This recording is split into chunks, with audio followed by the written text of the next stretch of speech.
Welcome back to the Stag Roar Podcast. This is episode 299. Whew, feels good actually. If you could do me a favour, obviously that is a lot of episodes. We're knocking on the door of 300 episodes. If you could do me a favour and leave a rating, that's what allows the Stag Roar Podcast to stand out from the rest. There's many a million podcasts out there that are 1 to 3 episodes, another multi-million amount that are 20. We're about to knock on the door of 300, and I think that's something worthy of a review, a help, a give back to all the work that we've been doing over the last nearly 6 years, probably is 6 years of the Stag Roar Podcast, and we've smashed out 300. So that's, if you've done the math, an average of 50 episodes a year. Pretty good going, isn't it? Pretty good and consistent. This episode, I will welcome the absolute legend, Jono Lester. If you've seen a couple of the reels put up, you can see that this was a entertaining and lots of laughs conversation with Jono. Jono's a third-generation racing driver from Palmerston North, New Zealand, born and raised at the Manfeild circuit operated by his family. Jono joined his grandfather, father, aunt, cousin Jaxon Evans in the driver's seat at age 13. Since 2012, Jono has been competing professionally throughout Asia Pacific in GT and touring cars. So, if you don't know what that is, that's Porsches, Lamborghinis, Ferraris, Audis. It's sexy stuff. And head over to his website, jonolester.com, and click on the link to the YouTube. You will not be disappointed. There's in-cockpit footage of him absolutely raffing the shit out of some epic cars. Jono talks about the Mustang. There's some footage of that on there. It's insane. And even as little as like a Honda Fit racing there in Asia, it's just madness stuff, like these little, grandma cars going along, giving it heaps, smashing it into corners, hearing the screech, the squeal, the gear change. Oh, it's good stuff. It turns out I'd run into Jono a couple of times up there at Auckland in a previous life. We were talking about one in particular party at a certain Isaac Holder's flat up there at Freeman's Bay above a liquor store. That was where he lived, by the way. What a time to be alive, and awesome to reconnect with Jono. Hopefully we'll go out on some trail runs in the future. We both enjoyed an Ārepa. If you're wanting to get yourself on some of the capsules or the powder, or just have some on stock in your fridge at home for those times where you need to reach for a bit of a brain boost. Scientifically proven, of course, but without the effects of caffeine. Stag Roar will get you 20% off at their shop. But of course, you can pick Ārepa up in your supermarket, your service station. Quite the awesome alternative to your energy drinks, or even a coffee in the afternoon. If you're anything like me, if you have a coffee after 12, it ruins your sleep. So Ārepa is probably your answer. Yeah. So without further ado, let's get into 299. I said in this one, felt a little bit like Martin Crowe, stuck on 298 there for a moment after that awesome episode with Between Two Beers. What a weekend it was. If you're watching the social media, I also lost a whole episode, which absolutely sucked, with Paddy McInnes. That was a wicked chat, so I'll have to sort of somehow recreate that. Maybe we'll get old Jack Jensen on board and we can do it three-way. Anyway, let's get into this episode. Absolutely awesome chat with Jono. Cheers.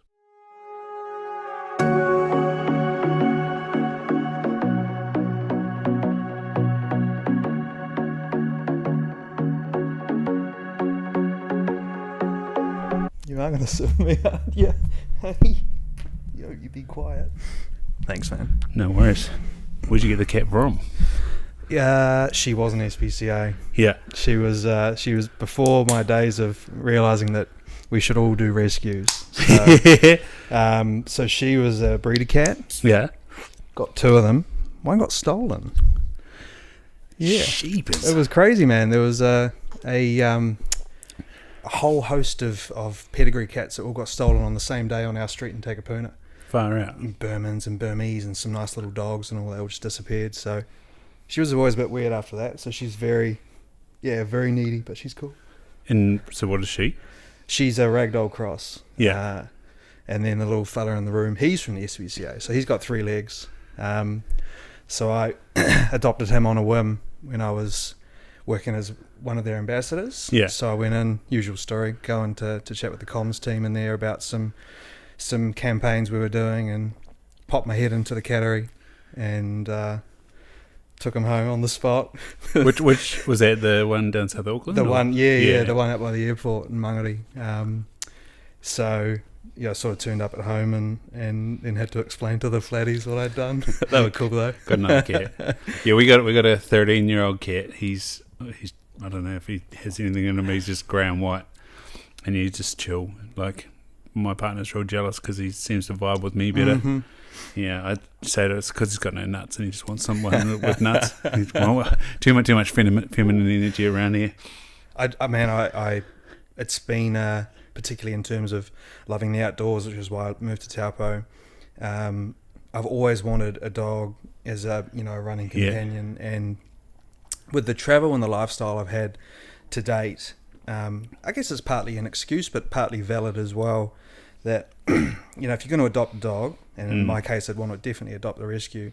You got to give it the home that it deserves to thrive, like a child or anything, right? You got to. Cats are easy, but dogs they need nurturing and they need constant attention and whatnot. So pre-COVID, I was traveling to Asia anywhere from 10 to 15, 16 times a year, in and out. So living out of a bag, and not a great environment for a pet like that. So, but I'm kind of settled here now for the meantime, and most of the sort of base of the motor racing I'm doing is with a local team. So I've actually started looking even just locally recently, like, okay, how much does it cost to take my dog to a kennel if I'm going away for a race? Mm-hmm. Putting some sort of foundations in place so that I might be able to pull that trigger and have a companion that I can take into the bush and hit some big miles with, Hell yeah. Yeah, my mate Ryan, he's been on the podcast a couple of times. He's got a black lab that, that he can sort of take that wherever he likes pretty well. Like, I think Nash is coming up too, and he came and stayed with us a couple of months back, and Nash stayed and he's pretty well behaved. You can take him into huts and things like that, so that's awesome. That's pretty good. Yeah, but that's the sort of vibe of dog that I'd like to have, that you could take hunting, and so, like I say to my stepdaughter, she's like, "Can we get a dog, Ryan?" I'm like, no. I was like, how I'm sitting here right now, you wouldn't be seeing me right now, because especially with us going back to Tokoroa, I'd be like going for a dog walk at 6:30 p.m, especially in winter. It'd be hopeless.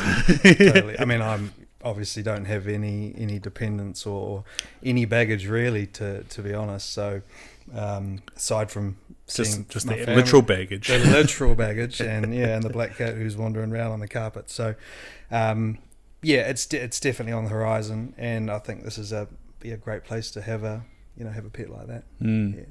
So you said you're off to Invercargill, Teretonga, Raceway.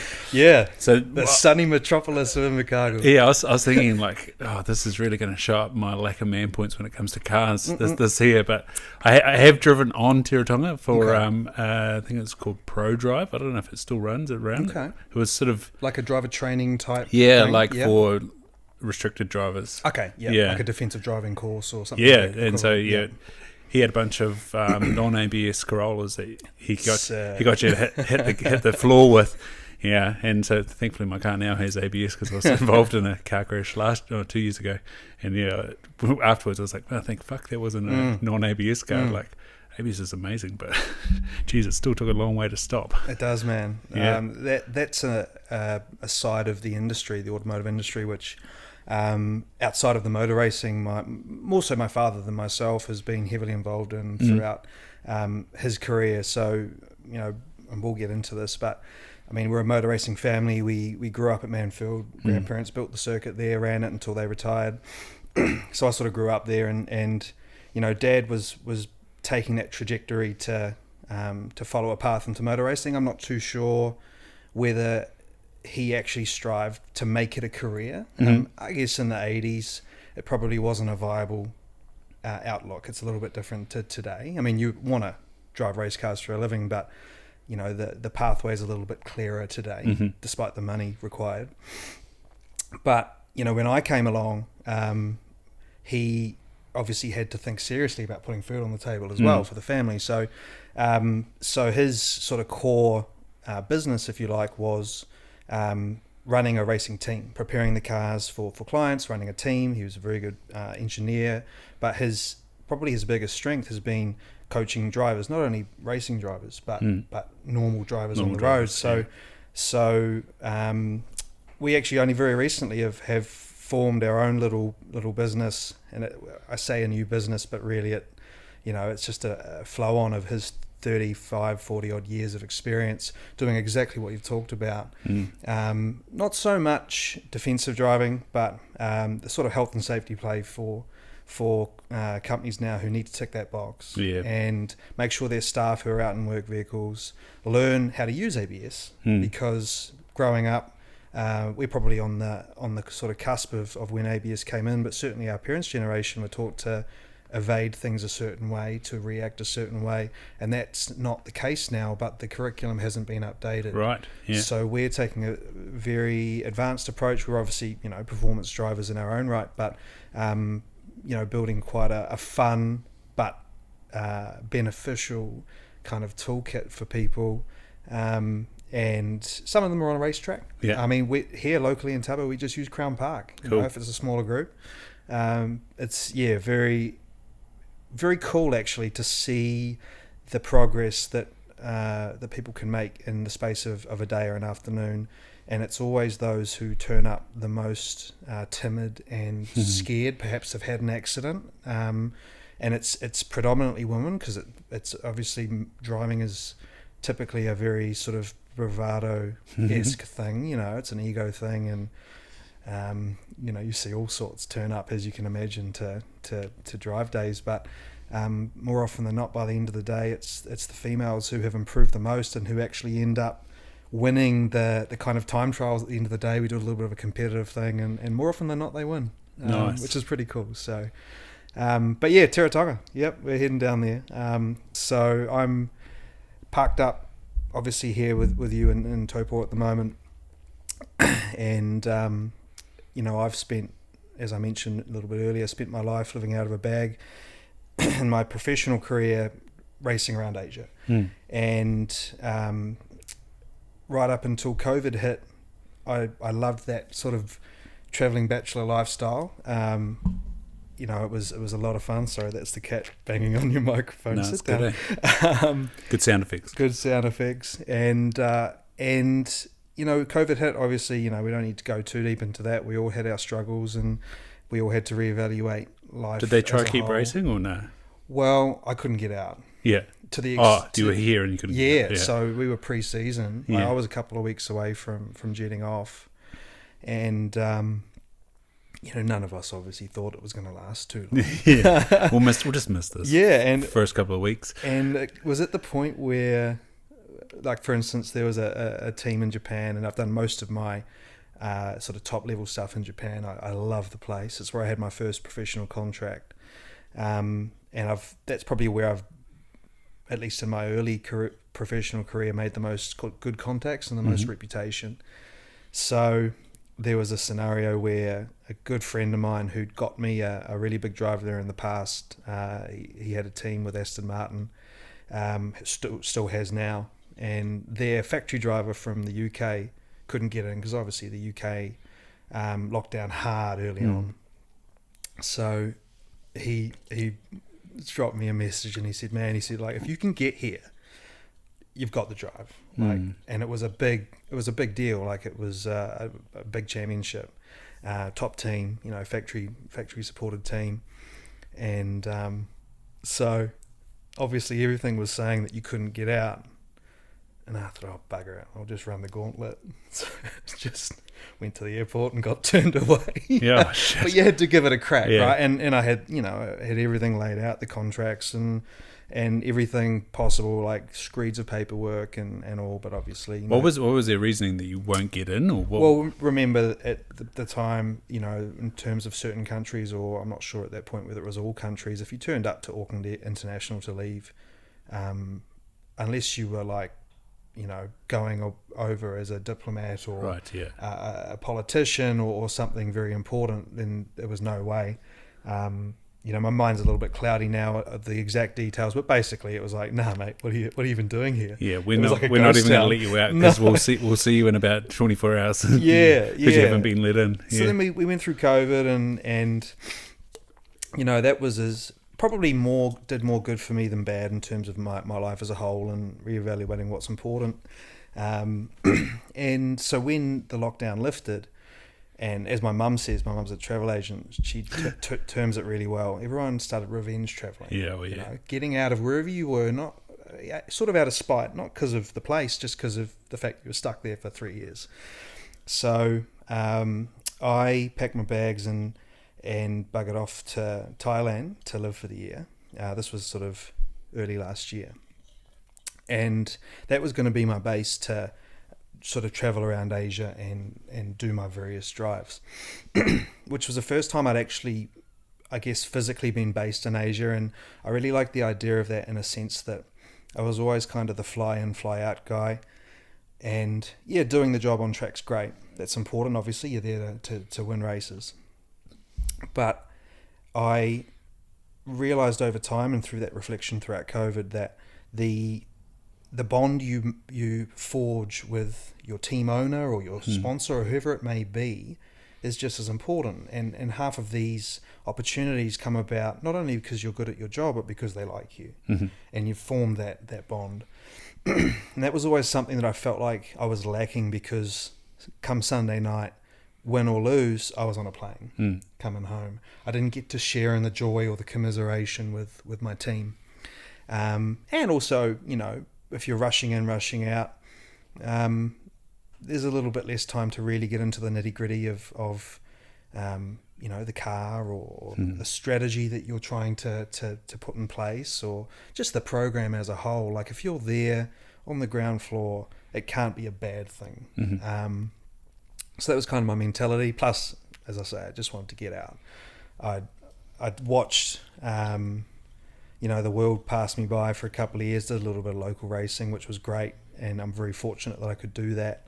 But, and this isn't throwing shade at New Zealand motor racing because we've got such a rich history, but it is a place where you cut your teeth, you develop your skills, which we do very well, but then you get out. Like you don't race here professionally. You develop your skills here to go and race professionally overseas. Mm-hmm. So got up to Asia, started doing the thing. I was racing in a Mustang, which was a lot of fun, man. In terms of visceral, holy shit! Like it was an assault on the senses. This thing, and I was also racing an Audi in Taiwan, and so I was sort of going back and forth between the two. But I found in Thailand, like a lot of places like that, you're by the beach and you're sort of in a resorty type area, and again, this will sound like a first world problem, but after a little while, the novelty of that wears off, and I was alone. And it doesn't matter how many pseudo friends or acquaintances you make, there's still a big cultural gap, man. So I felt quite lonely, and I've never felt that in my life. Like, or maybe I have, and I've mastered it, but it was never more apparent than then that I was missing home. And I think a big part of that was going through COVID, going through the lockdowns, being separated from your family. I'm not sure about yourself, but in my case, I was in Auckland. All my family weren't. Well, a lot of them weren't, should I say. And so, my grandparents and my dad and my stepmom and others, couldn't see them for whatever it was, 6-7 months of the first lockdown.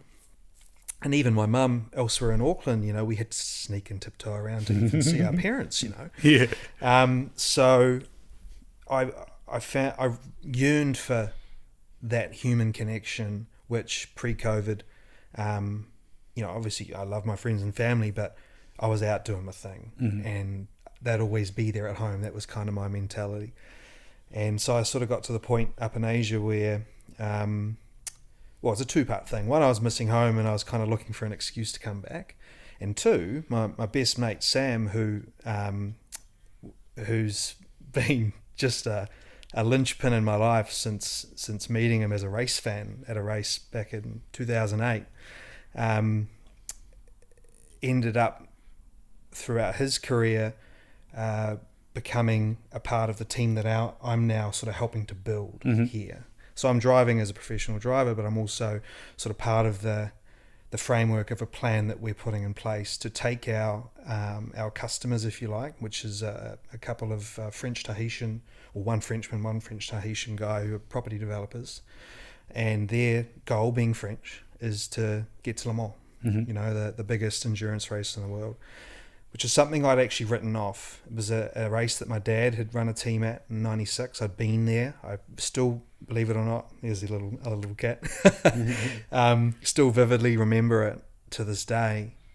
But because I sort of shoehorned myself into Asia, I wasn't sure whether that was going to be a viable option. And then, you know, Sam's, well, he wasn't calling me, he was on WhatsApp, and he's like, dude, we've got something here which I can plug you into, and I think you should come back and be a part of it from the start. And honestly, like, on first glance, I think I messaged him back being like, you've got to be kidding me, right? You want me to come back to New Zealand and race? Like, I haven't done that since 2010, you know? And he said, trust me, like, these guys, you know, they're committed, they've got the means, and like, it's not an idea to them, it's a plan. And I said, well, dude, if it was anybody else telling me this, I'd probably not do it. But you're my best mate. You wouldn't be presenting me this if my best interests weren't at heart. And I also love going racing with him because we just have a ball as friends. So that was my excuse to come home, jumped on a plane, came back. This was September. And ever since, we've been starting a 5 to 6 year plan to obviously develop the skills of the guys I'm driving with, because a lot of what we do is pro-am. So you've got what we call gentleman drivers who aren't being paid to be there, still very fast in their own right, but it's also my job then to coach them up to a level where as a package we're very strong. So we've been racing locally in Porsches for whatever it is, coming up a year, and we've now just landed a pretty serious bit of kit, which when this goes to air we still haven't announced. I mean, it's the world's best kept secret, or worst kept secret, should I say. Everyone bloody knows, but I better not say. It'll probably be on my Instagram in a couple of weeks. But we've got some cool toys that have landed, which we're then going to be competing in for the back half of this year here, including Teretonga, down in your hometown. And then we're hitting the international scene. So again, I can't tell you where we're going first, but it is a pretty poorly kept secret. But we're basically next year on our way to Europe. With a couple of stops along the way, and over the course of the next 2 or 3 years, you know, it's still a little bit of decision making to be made in terms of which pathway we need to take to pay our dues. You can't just walk into the World Championship. You know, you need to prove yourself as a team, and prove that you're professional and you're well-rounded, and you know, you don't want to drag everyone else down by turning up with a bunch of cowboys. They want you to come back as well. Well, this is the thing. Like you know, you've essentially got to be aligned with a factory to go now. Yeah. Back in the day, if you turned up with a few $1 million, they'd probably let you run. But now, like, you know, there's a reputation to uphold for the category as a whole, which is great because that scarcity is what creates that intrigue and that dream and that goal.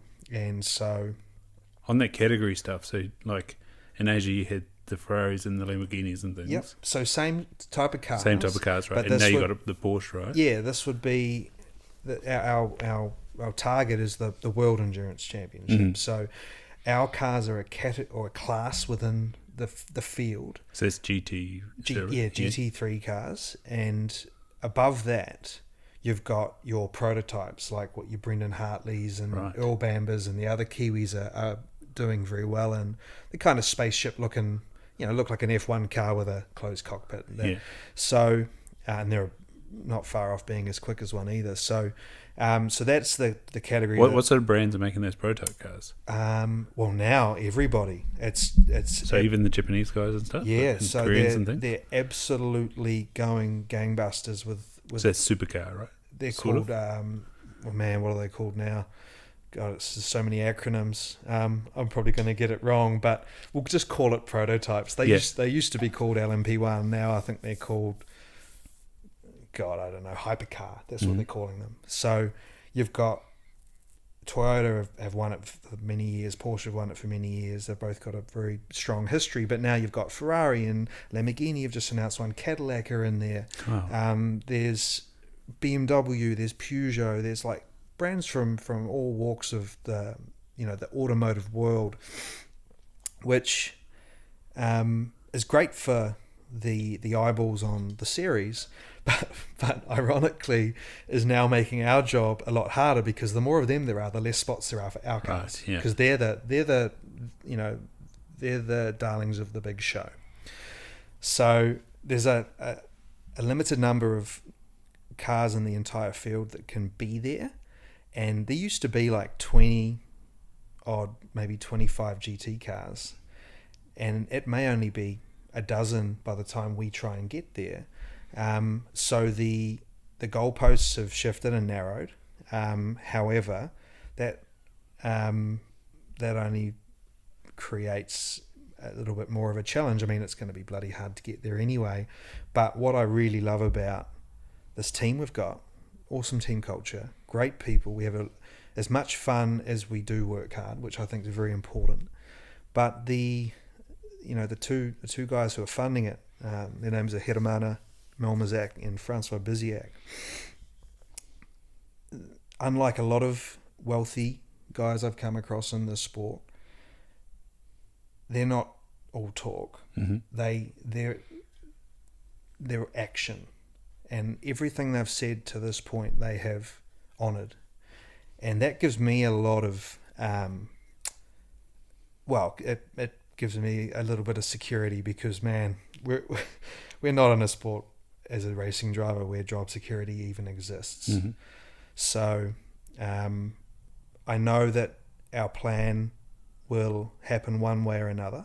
And hey, if we don't get there the conventional way, then we'll just try and find a way in the side door or the back door or whatever it may be. But what I can't believe is that I'm back home. I'm living in a beautiful town. Nature's on my doorstep, which is really important to me.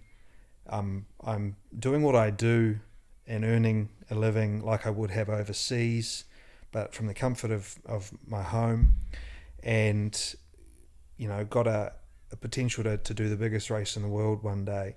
Before I hang up my helmet professionally, I don't want to do this forever. It's great fun, but I've got other things I want to achieve in life. But I've now essentially got job security for, I don't know, the next 3, 4, 5 years, which previous to that, man, every Christmas, it's the most stressful time of year. Everyone else is enjoying themselves, and I'm worried about if I'm going to actually have a job next year.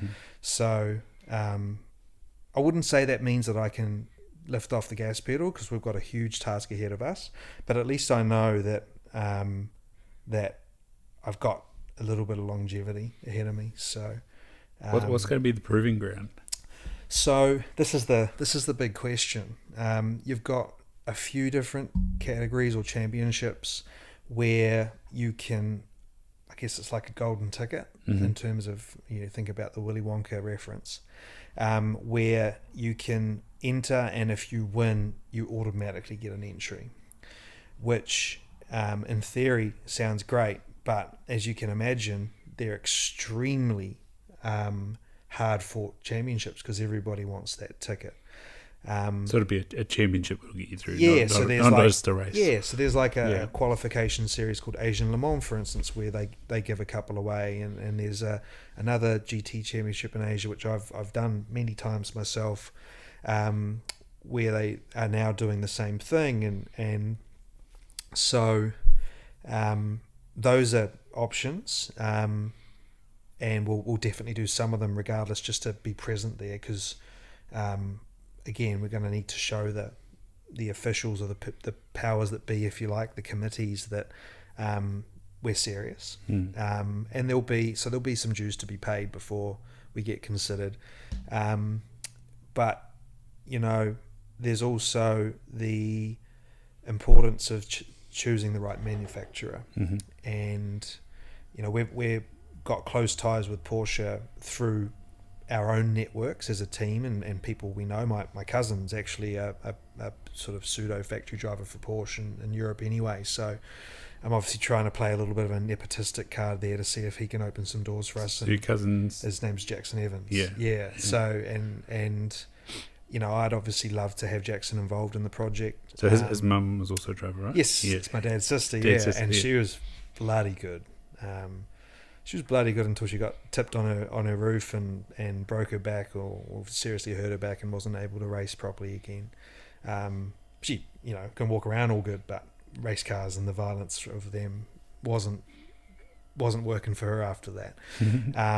So you the next generation. Yes, it is. Yeah, and actually being a rugby guy, her son-in-law is Taniela Tupou. Oh, awesome. So he's just had a baby with my cousin, and they're actually coming over to Taupo this weekend.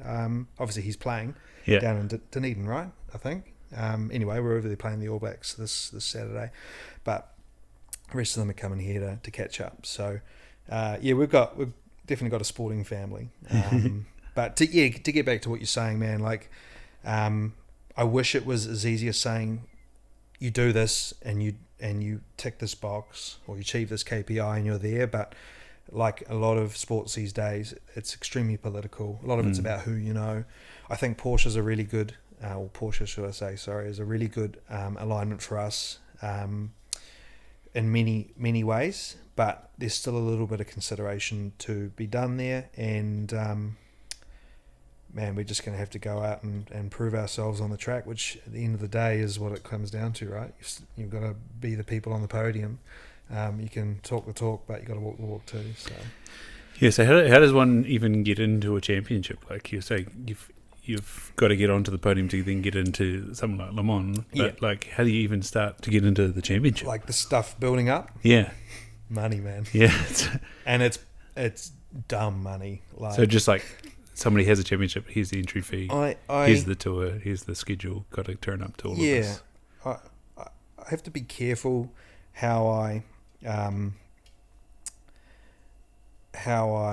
talk to the young guys these days, bearing in mind that I'm now in my early 30s, and the guys that I was looking up to when I was 15, 16 and asking the questions about were giving me the realities back then, and a lot of the times you didn't want to hear what they said, even though it was the truth. I find it buzzy, and that's why, like, you're asking what's the vibe of this, and it's like laugh less ordinary. When you look at motorsport, it is that there. Like, how the fuck do they do this? Yeah, and again, I can say this obviously from the very privileged position of being somebody who is doing this for a job, and as a third generation of a family who's been driving since 1970 something, and it all unfortunately comes down to money and network. Not unfortunately, I mean, it's the reality of a sport that is driven by the peak of technology and advancement for the automotive world. Everything's tested in our sport before rolling into real cars. So, of course, it's going to be an arms race or space race or whatever you want to call it. But what I was getting to with that young generation thing is people will say, I get DMs all the time. I see what you do. I want to do it. What do I have to do? And I can obviously give them the usual advice on how to best present themselves and a loose kind of pathway, but the reality is it's money, and we didn't have it, but we were very lucky that we made up for it with a network which got me started. And probably even more important for both myself and Jaxon is a family that have been through all of the ups and downs of it. And so every charlatan that comes along and tells you you're going to be the next Michael Schumacher, and then, because it only takes one deviation from the path and you're done. You've either spent your bag or you have ruined your whatever little reputation you had. We've been very fortunate that things that come along, which to me at the time I would have been like, I'd love to do that, Dad. He said, nah, it's not the right call. You're better off to even just have 6 months off than to do the wrong thing. So that was gold for me. That was the currency, if you like, of our family was that wisdom and experience and the network. But we still had to go raise sponsorship, and it was big money, man. Like, I mean, it's huge money now, but even back when I was racing, to do a local, when I say local, the national Porsche GT3 championship in the early mid 2000s, it was like we had to raise over 300 grand, and we still came up short. And so, you look at it from that perspective, and then you take it to a global level where you're into the seven figures, you're into the millions.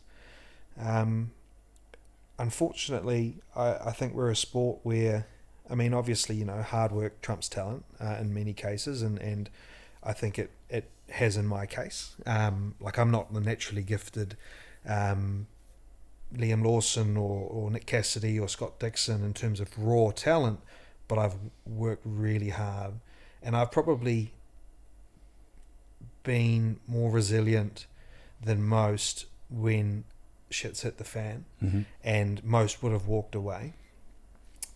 I just want to drive race cars, man. I just love it, and for most of my life, it's all I've ever wanted to do, which has had its mental health trappings when things have gone wrong and all, which I'm sure, if you want to, we can get into, but it definitely has probably defined me for most of my life. It's something that I'm trying to dissociate from one another now, personal life and driving race cars. I now think of it as something that I do, and that I love, but not who I am. Because then you end up, tying your results into your self-worth, and it's a vicious spiral. But man, I've gone off on a tangent. What about the employability of it? Like you say, you could take yourself to the wrong path as well, and then that's. You can. So those who come up and ask, how do you do it? I mean, money's one, and unbiased advice is the other, and that's a hard thing, man. Like that's why I've never taken on any management, and I guess again I'm fortunate that I haven't needed to, in the sense that I've had the family support and compass, but this is why only a handful of people of the population get to do this, because, getting there is so hard, requires so much money, and you got to make pretty much every right decision possible. It's like playing roulette, man. It really is, and that is probably not what a young, passionate people are going to hear. But I wouldn't want that to discourage them from chasing it either, because, mate, even if you don't make it, and I stand by this, the skills you learn in chasing this sport, in terms of negotiating, dealing with powerful people, becoming very personable, whether it's one-to-one in a boardroom, on a camera, whatever that may be, becoming very savvy in terms of marketing and advertising, and obviously budgeting, when you got a limited amount of money to apply to a race car, and it's a bit like on PlayStation or fantasy league stuff, like you can spend money in different areas, but you've only got a limited amount in total. So all of these things, you don't realize it at the time when you're young, but they really set you up for wherever you might end up in life, whether you drive race cars or not. You've still got to have a post career, and I've worried for a lot of my life, what would I do if I couldn't do this anymore? And I think that most young people think about that, but I'm now realizing that I've met enough good people, I've learned enough things that, hey, if I had to stop racing tomorrow, figure something out. Figure something out. Figure something out. Yeah. Like obviously, like you say, you're the third generation, and this race car driving's been around for a long period of time. Yes. But the level of investment is high. Oh yeah.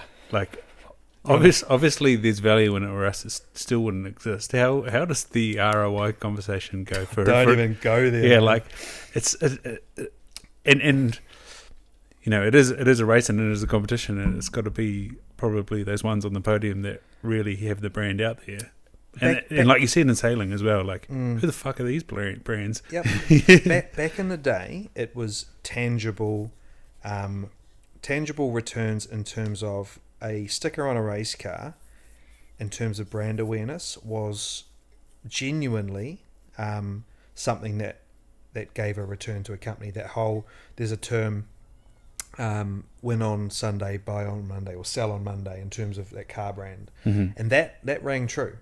For a long time. Obviously, the world's win on Sunday, sell on Monday. That one, yeah, sorry, yeah. Nice. And you know, to an extent, maybe at Formula One level, that's still a thing. And is that why they're investing in the likes of Netflix to raise the brand? I mean, that in terms of general awareness has been an absolute masterstroke from Liberty. There are now, funnily enough, my last optometrist in Auckland bought that up, you know, and she was a Middle Eastern immigrant, and she was the last person I would have thought would have been interested in motor racing. When I told her what I did, she just started going on about this Netflix show she'd watching, and I was like, this is amazing. Like, people now are taking an interest in our sport because of that show. That shows the power of, obviously, the, you know, that streaming platform. But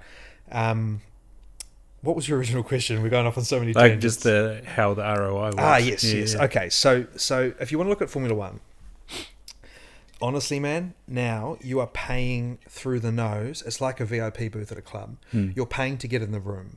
So the millions of dollars that you are paying, whether or not you go in the car or not, it's to be in that corporate box with these other billionaires and do business. It's a pure B2B play, which is great if you understand that. It's very hard to actually put that in a proposal, and very hard to actually sell that idea at a low level. Like, if you're a young fella coming up, there's no way in hell you're going to be able to say to somebody, oh, if you come along to my club race, you might be able to rub shoulders with some other guy and do some deals. Like, they'd be like, come on, mate. Like I appreciate your enthusiasm, but we both know that's not going to happen. It's a pipe dream. But once you get up the ranks, that definitely becomes a factor. And also, different types of motor racing have different angles that you'd come from in terms of sponsorship. So your V8 supercars is still very much your, you know, sort of trade brands. It's obviously the blue collar stuff, right? And to be fair, the brand awareness play is probably still quite powerful for them. Outside of the TV product and the merch is huge for them as well. You know, every V8 fan loves wearing their V8 shirt. Their wives must hate it when they wear them out to dinner. You know, you just like it's just that obvious picture, right? Yeah, like that mental picture is just like straight ahead. And then what we do, and I guess we kind of bridge the gap in GT between, I guess, like a Formula One and maybe that blue collar V8 thing, where I'd like to think that the cars that I race, you know, the Ferraris, the Porsches, the Lambos, all these cool things, are an aspirational vehicle for anybody. And by and large, anybody on the street, if they saw a car like that, would be like, oh, that's pretty cool. It's a head turner, right? Yeah, 2 McLarens went past when I was at Ponsonby last. I was like, holy fuck, that sounds cool. Yes. And it was funny, there was like an Audi TT parked, and then the McLaren pulls in, you're like, oh yeah, that's a different thing. Holy shit. But then it's a bit like you say with sailing. A lot of the brands you see are very obscure, and half the reason is because a lot of the brands that go on the cars are either purely there on a B2B sense, or B, they're just the companies of the guys who are paying for the racing. You know, because unless you're a factory driver, where Porsche or Ferrari or whoever are paying you a salary to drive for them, then you're like me, where you're a contractor, and I mean, for us to earn a living, someone's got to pay for it. So it's the team owner. Sometimes they drive with you, sometimes they don't. But it's generally a very wealthy guy who loves cars, loves the excitement, the vibe of being in pit lane. Some drive, like I say, some don't. But regardless, they don't look at the bottom line because they know that, like, to even break even is damn near impossible. But you know, they're pouring money and down the tube essentially, or down the drain, but they're loving it. You know, and for a lot of these guys, it's in terms of scale. You know, if they go and spend whatever it may be, 1, 2, 10 million bucks in a year, if you're a billionaire, it's like, what is that? 2, 3, 4, 5 grand to us. Like, it's a bit of money, but it's not gonna, you know, it's not gonna send you broke. It's not something you'd lie and be awake about.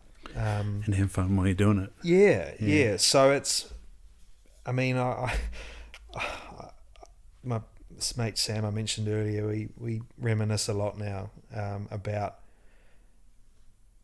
when I was young and Sam was trying to go racing too at the time, and we would pour sleepless nights into these very, very slick sponsorship proposals for people. And we thought we knew what a rich guy would want to read and hear. And now we look back at them, we just like, my God, they must have thought we were just absolute flogs, because we thought we had the ticket into their brain, and we thought we know where to add value to these guys. And now that we sort of mingle with them, we realise how their brains work, and we were so far off the mark. No wonder most of them never replied. But at the end of the day, it was all part of that learning process, and that just beating down doors, which early on was the way you did it, pre-email and all of that. But then in a digital sense too, you know, you'd send out 100 proposals in the hope that one would come back to you for a follow-up meeting. And are you trying to navigate your way up the decision-making tree as well? Man, if you can find your way in the side door, you're halfway there. Yeah. A warm intro from someone you know, if you're fortunate enough to know someone. But for a lot of companies, you know, that they purposely don't make that available, so you've got to go through the EA or the receptionist at the front desk, and it's really those where unless you come across somebody who might be a rev head who's the CEO, and just, you know, which is again a dartboard thrown at a dartboard, then it's very much scattergun. But if that's all you've got at your disposal in your toolkit at the time, and you're prepared to put in the time to do it, then you do it. And I did it, and to be fair, I still was able to get some support doing it that way, and some of those people are still supporting me personally today, and little stickers on my helmet we call personal sponsors, and man, one of them in particular been with me since 2008. Like it. You know, and they're just like family. They're the most lovely people. Red Path company down in Christchurch, and you know, they don't ask for much from me. I almost feel bad. They're just so lovely. They just like helping me and supporting me and getting my updates, and you know, people like that wouldn't have come about without that grind in the early days, and you foster this support predominantly at a young age because they like you and they want to help you. And hey, if that develops into something on a grander scale, fine. But at the end of the day, again, it's probably another thing for the young guys, like, you know, definitely try and sell the ROI side of things. But when you're young and enthusiastic, just present yourself professionally, be personable, look them in the eye, all of those things, and show them in your mannerisms and your delivery that this is what you want to do, because that's what's going to make the decision for them. It's not, you know, having a small sticker on your car that might get a little bit of coverage on Sky Sport necessarily. Not when you're 15 years old. Yeah. You know, that all comes later. Yeah. Hey, bud, you want to come up? Yeah. You said about your dad, and like you came along, that complicates things. But like, I don't think that I was the reason he didn't go further. He'd already started his team by the time I was there, but he kind of scaled back his actual driving when I was born for obvious reasons. Yeah, but like brought up McLaren, the Bruce McLaren of the road. Is he just like someone that is like you talking about Scott Dixon? Is he just someone that's just out of the gate? Probably not the guy to ask. I don't know enough about Bruce's history. I mean, in terms of being a pioneer, absolutely. You know, obviously an incredible driver at a time where you needed more fear than talent. Fearlessness than talent, which he had and all those guys had, because they were at an era where, every year a couple of their mates were dying. You know, you'd all be in the room at the start of the year in driver's briefing at round one, and you'd know, looking around those 20, 25 guys, that by the end of the year, a couple of them wouldn't be there. And like, you can imagine that, man. Imagine that with rugby or in motor racing now, which is very safe. People don't realise how much safer it is than driving on the road. But that, if that was implanted in your head now, like if I was to try and put that hat on, are you really going to put it all on the line? Like, I don't know if I'd have the stones to do that, knowing that I could actually die. I mean, they were essentially at the time driving a bomb. They didn't, the fuel tanks didn't have the bladders in them that stopped the cars from exploding when they hit something, and all these other things, and just the fact that the cars were like Coke cans when they hit anything. Like, bugger that, man. I know now that I could be full tit in the rain, and spare off at 250k, and I know I'm going to walk away. I might have a sore neck, sore shoulders. We get shoulder strap bruises. So we've got a 6-point harness we wear, and if you have a shunt, people obviously probably get it in a road car too if they have a crash, but we end up having an imprint of our 6-point harness when we have a bit of a shunt, like purple. Is contact pretty common?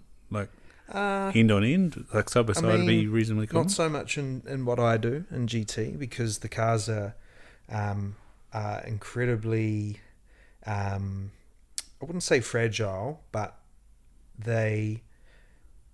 What's the exterior made of in those cases? Carbon fibre in most cases. Yeah. But, we're on the cusp of being between a touring car, like a V8, and an open wheel car, in a sense that we have quite a lot of aerodynamics, sucking the car to the ground with like the opposite of an airplane, basically. And so... There's a video of you getting out of the pits and you hit the gas straight away. Is that to suck it on the ground? Nah, that's just because it's just cause. Yeah, it's right. just because it gets your jollies, man. Yeah, makes you feel good. It makes you feel alive. That never gets old. So that's not like a Formula One where you really do got to... Nah, so what I was getting at is we have aero, like obviously much less than an open wheel car like an F1 car, but we have twice, and some cases 3 times the weight of an F1 car. So the consequence of that is that when we go through corners and all of that weight shifts to the loaded side, it doesn't take much to break away and for it to all go wrong. So if we're fully committed and we bang doors with someone or rub them, then it can get pretty nasty pretty quick.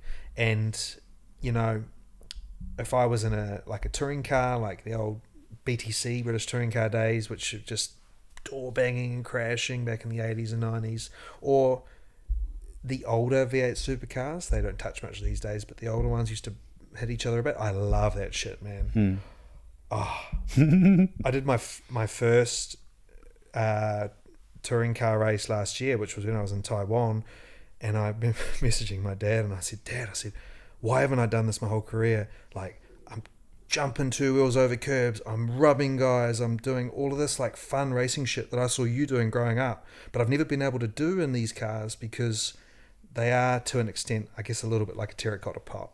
But they've all got their pros and cons. But and wheels and tires, you said all about all that weight. Yeah, would they blow out? Or? Not so much, but once you lose that if you think of a suction cup, when it releases, it's all or nothing, right? It's a switch. It's not a gradual air release. Like, think if you're plunging the toilet or whatever it may be, getting cupped at a massage place. Same thing. So once it's released, which could be by bumping someone or jumping over a curb or whatever it may be, then it's all over and you could be backwards in like a split second. Doesn't matter how good your reactions are. So, you know, you obviously don't want to... you don't want to, for despite bumping people being like fun racing, if the consequence more often than not in a GT car is somebody having a heavy crash, then of course, like, you don't want anybody to get hurt. You don't want someone to end up with a $200,000 bill for the sake of you just having a rub for fun. So we obviously don't. And, you know, because our cars are made for endurance racing, 24-hour races is kind of the maximum length we do. It's more of a long game. It's like an ultra marathon, man, where it's not about who's the fastest. It's that whole, you know, who slows down the least thing. And you get all these other elements that come in terms of strategy and teamwork and pacing yourself. So pacing yourself, running, and in a car, very similar, you know. And over time, you get quite good at gauging, you know, internally, just how much you can push to get to whatever that end goal is, whether it's time or distance or whatever. It's the same in a race car as I've learned as it is running. And I've actually found that in my fledgling interest in ultra running and stuff of that nature, that a lot of those skills I've learned in race cars has been very easily transferable. Nothing I love more, man, than taking off from the start line at a, whatever it may be, a total sport event or Xterra or a bigger race, and watching all of those hotheads who just sprint off. And you know, there's always someone alongside you who you look at and you both know, and you both sort of gesture to each other, and it's like, we'll see. We both know we're going to see those guys pretty soon, and 4 out of 5 of them you do. There might be one Billy Goat who just keeps going, but it's that whole tortoise and the hare thing, right? More often than not, that's how it plays out. So, yeah, unfortunately, not a lot of rubbing in what we do. I would love to do some more of the touring car stuff, because I really enjoyed that element of it, and I think one of my biggest strengths is that I'm a good, smart racer, and again, I had a good coach for that with my dad. I'm very analytical, and I know how to play with people's psychology on and off the track. That's something that I had done to me when I was young by a sort of hero of mine at the time, and I feel like I'm now passing the baton a little bit. You're that guy so now. there's a lot of people out there who will tell you that I am too aggressive and this and that and the other, but you look at my record, I don't have many DNFs. So, you know, there are drivers and there are racers, and I'd like to think that I'm a racer. Yeah, nice.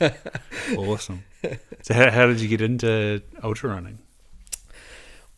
Well, how did it all start? I mean, in terms of Did you have anything like lingering with you? Like, growing up in Invercargill, we had the Kepler every year. It'd be in the paper, and it'd be like, there'd just be dudes off stations that run up Kepler, and you're like, shit, that's fast. Like, who the hell are these people? And then like coast to coast as well. That was sort of, and then I remember Nathan Favre with those team discovery races, adventure races, that sort of again piqued my general interest. And then like things like Cameron Haynes and Corneta Wilder being on Joe Rogan, I was like, fuck, that's buzzy as. Lisa Tamati as well, she featured.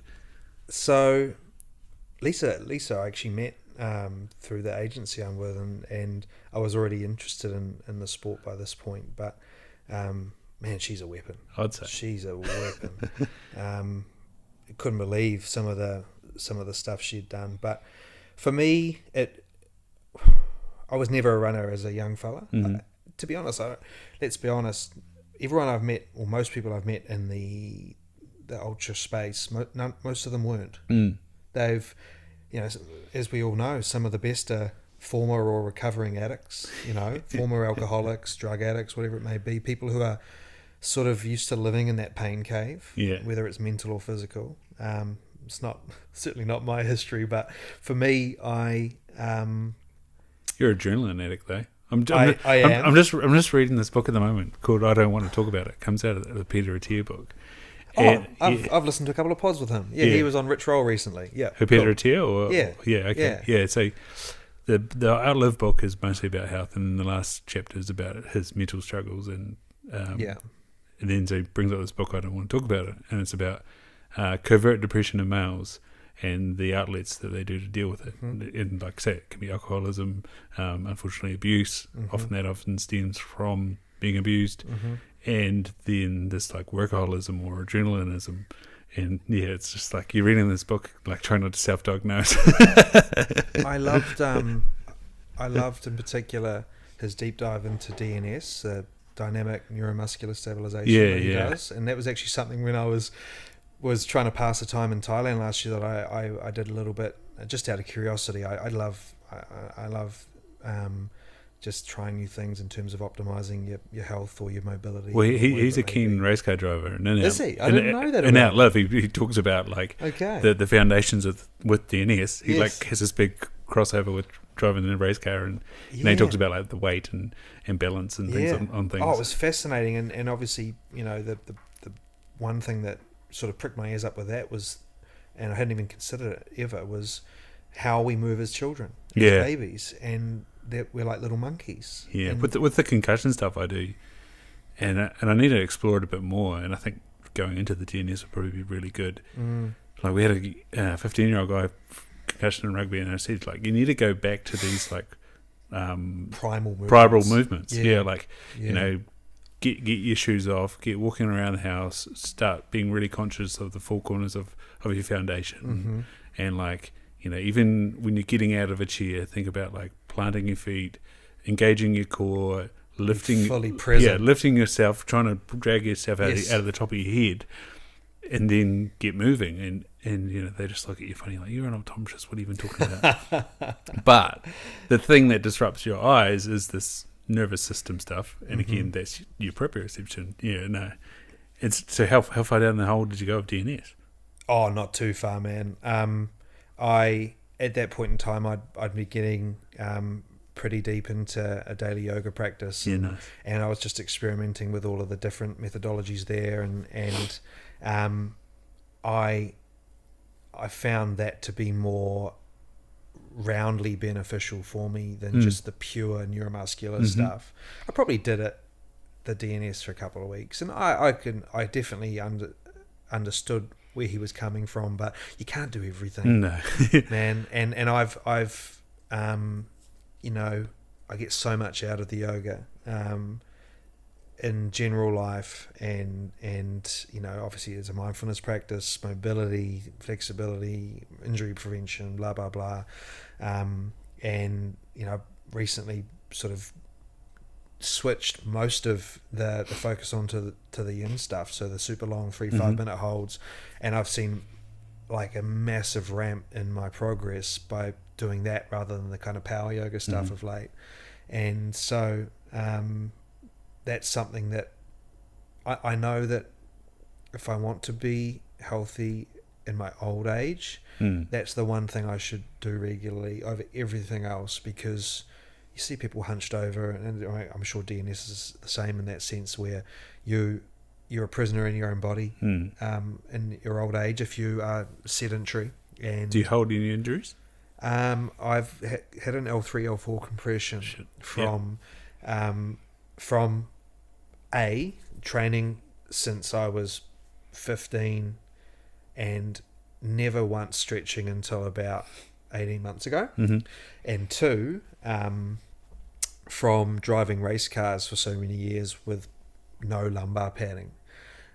So a lot of them they're almost like a bench seat, and because I didn't have much flexibility, I was getting a anterior posterior, whichever one would make my back round, pelvic tilt, when I was sitting in the car, so my spine was kind of doing this, and I had that sort of air gap in my lower back.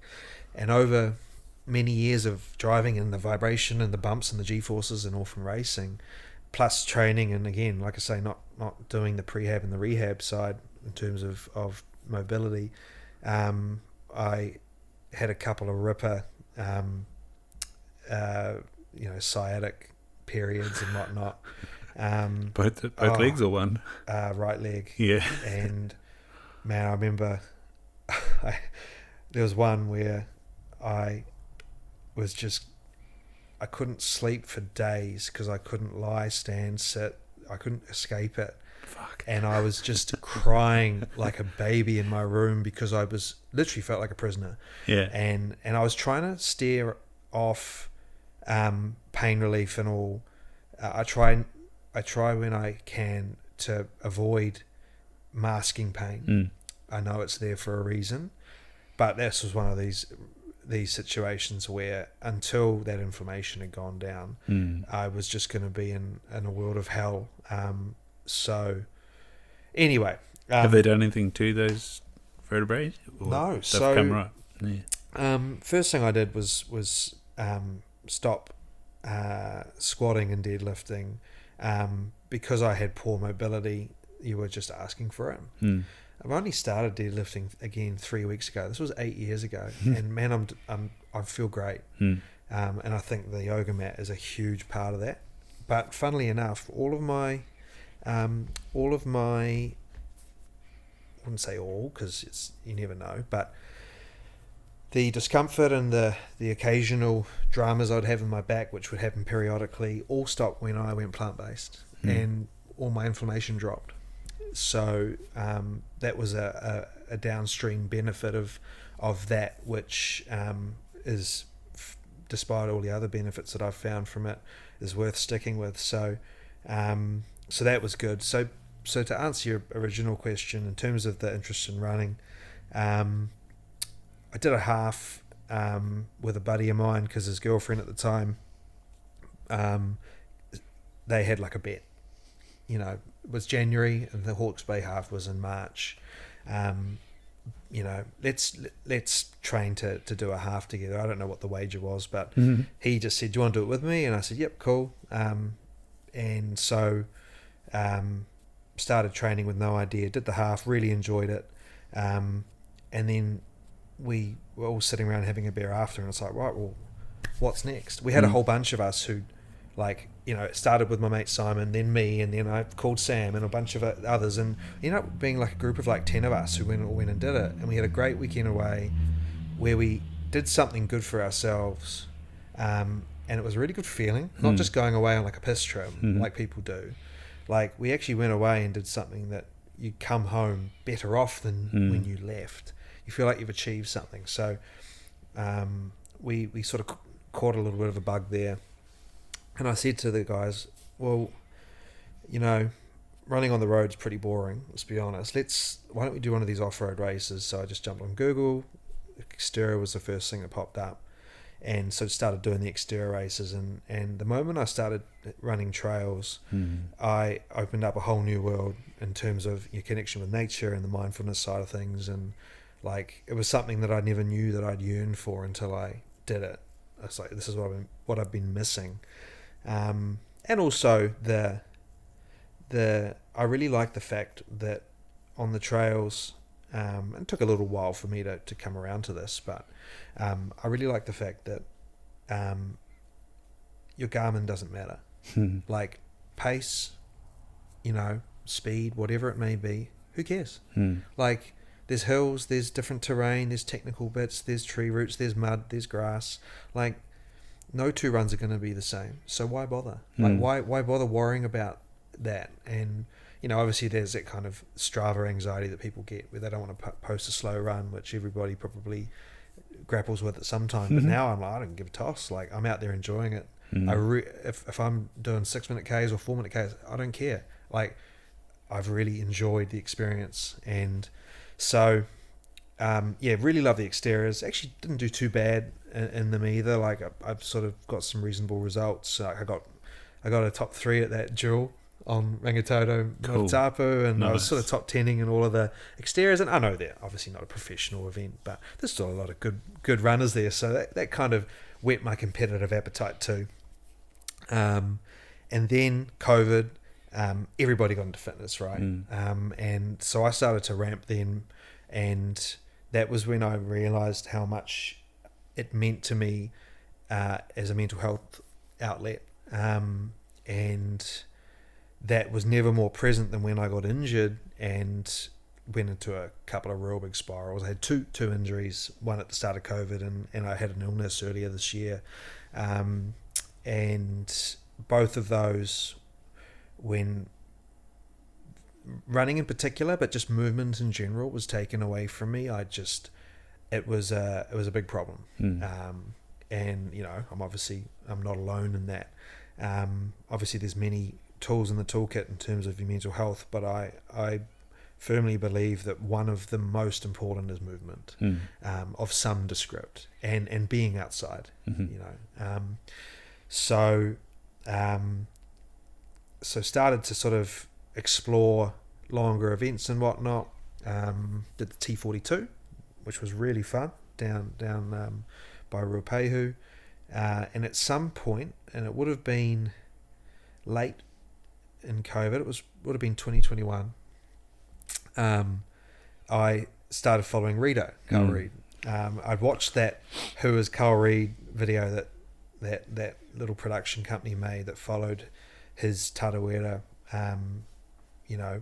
rise and fall, and the sort of battle he went through, and it was kind of like a dramatic little movie in itself, that journey. And I just really liked how open he was about his anxiety and why he ran, and I also liked the fact that he was unique character, like covered in tats and all that shit.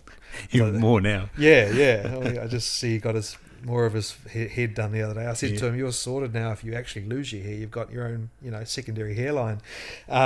So I was interested in running, and so was following him, and we connected over Strava. He's obviously a bit of a rev head, so he started following what I did on motor racing, and got chatting. Ended up inviting him to a race with his wife Paula, which they came along to and really loved, and that fostered into a friendship, which more than anything is what I value with him. But he also then started giving me a hand in a coaching sense, and that was great because you can read and research everything under the sun, but the best advice you get is from an expert. And so he put me into it's a bit like, I guess, having a variety of food on your plate rather than just one thing. I was just living in zone 2 because that's what Rich Roll told me to do. And it was Carl that got me doing hill repeats and interval days and tempo days and all this other shit. And so what's that saying? Some days you need to test yourself. and he was dead right. And I ended up, funnily enough, enjoying interval and hill rep days more than any other day, in terms of that short, hard challenge, and you get to the end of that and you really feel like you've worked. And that's a good feeling. So that's sort of how the interest developed. It definitely ramped up throughout COVID. I had a couple of false starts with Tarawera with the 102, first being with my injury, and this was a recurrence of the back, excuse me, which really sucked. We were Carl and Simon Cochran and I were planning on doing the Auckland Marathon together, and then sort of changing our prep for Tarawera, in Feb 3 months later, and it was just before that I got injured. So had a while off there. It happened in level 4, couldn't get any treatment. So again, what should have been a week became like 10 weeks. It was just hell. Anyway, that's fine. I learned a lot about myself in that period, and it was after that where I I came back, started from scratch essentially, and with a different headspace or different mentality, and that's something that I am very much living now, which is, you know, I love running now, probably as much as, if not even more than racing, racing cars, because it's me versus me, and I know that whatever I get out of it is down to the work I've put in. It's not luck or strategy or a good pit stop or whatever other million things can influence a race car win. It's still a great feeling winning a race in a car, but I like the personal challenge of running, and like I say, the general health benefits, body and mind. But when I'd gone through this hard training block with Carl, and again, this is no criticism of him at all, he's great at what he does, but it started to feel like work. And then if I wasn't hitting a target, I felt like I'd failed. And that took the fun out of running for me, which, like, I love going out the door, whether it's running down the lake, getting in the bush, going down Spa Park, heading up Tauhara, right behind us, wherever it may be. I just love getting out there and doing it, but it started to feel like my job, driving race cars, and I wanted that to be the complete polar opposite to driving race cars in its approach. So when I came back, like, still had Carl overseeing what I was doing at the time, but my overarching ethos or whatnot was, I'm going out the door today, and I'm gonna run for as far or as long as I feel like it. If I come up short, fine, I'll turn around. If I want to go longer, I'll go longer. And every single run since I've had that headspace or that mindset has been a real pleasure for me. I haven't had a bad run. Even days you feel like shit and your legs feel like cinder blocks, because there's no expectation in your head. It's that whole, like, well, any run's better than no run thing, right? It's kind of the chant or the mantra now. Well, when you said you were injured in the end of level 4, what was the previous mindset like? The previous mindset like you said, you had learned a lot about yourself. Yeah, the previous mindset was, here's my numbers for the week in Training Peaks. I'm going to beat them, and I'm going to go further. And Carl actually said to me a few times too, you're going faster than I said. I'm like, yeah, but I could do it, so I did it.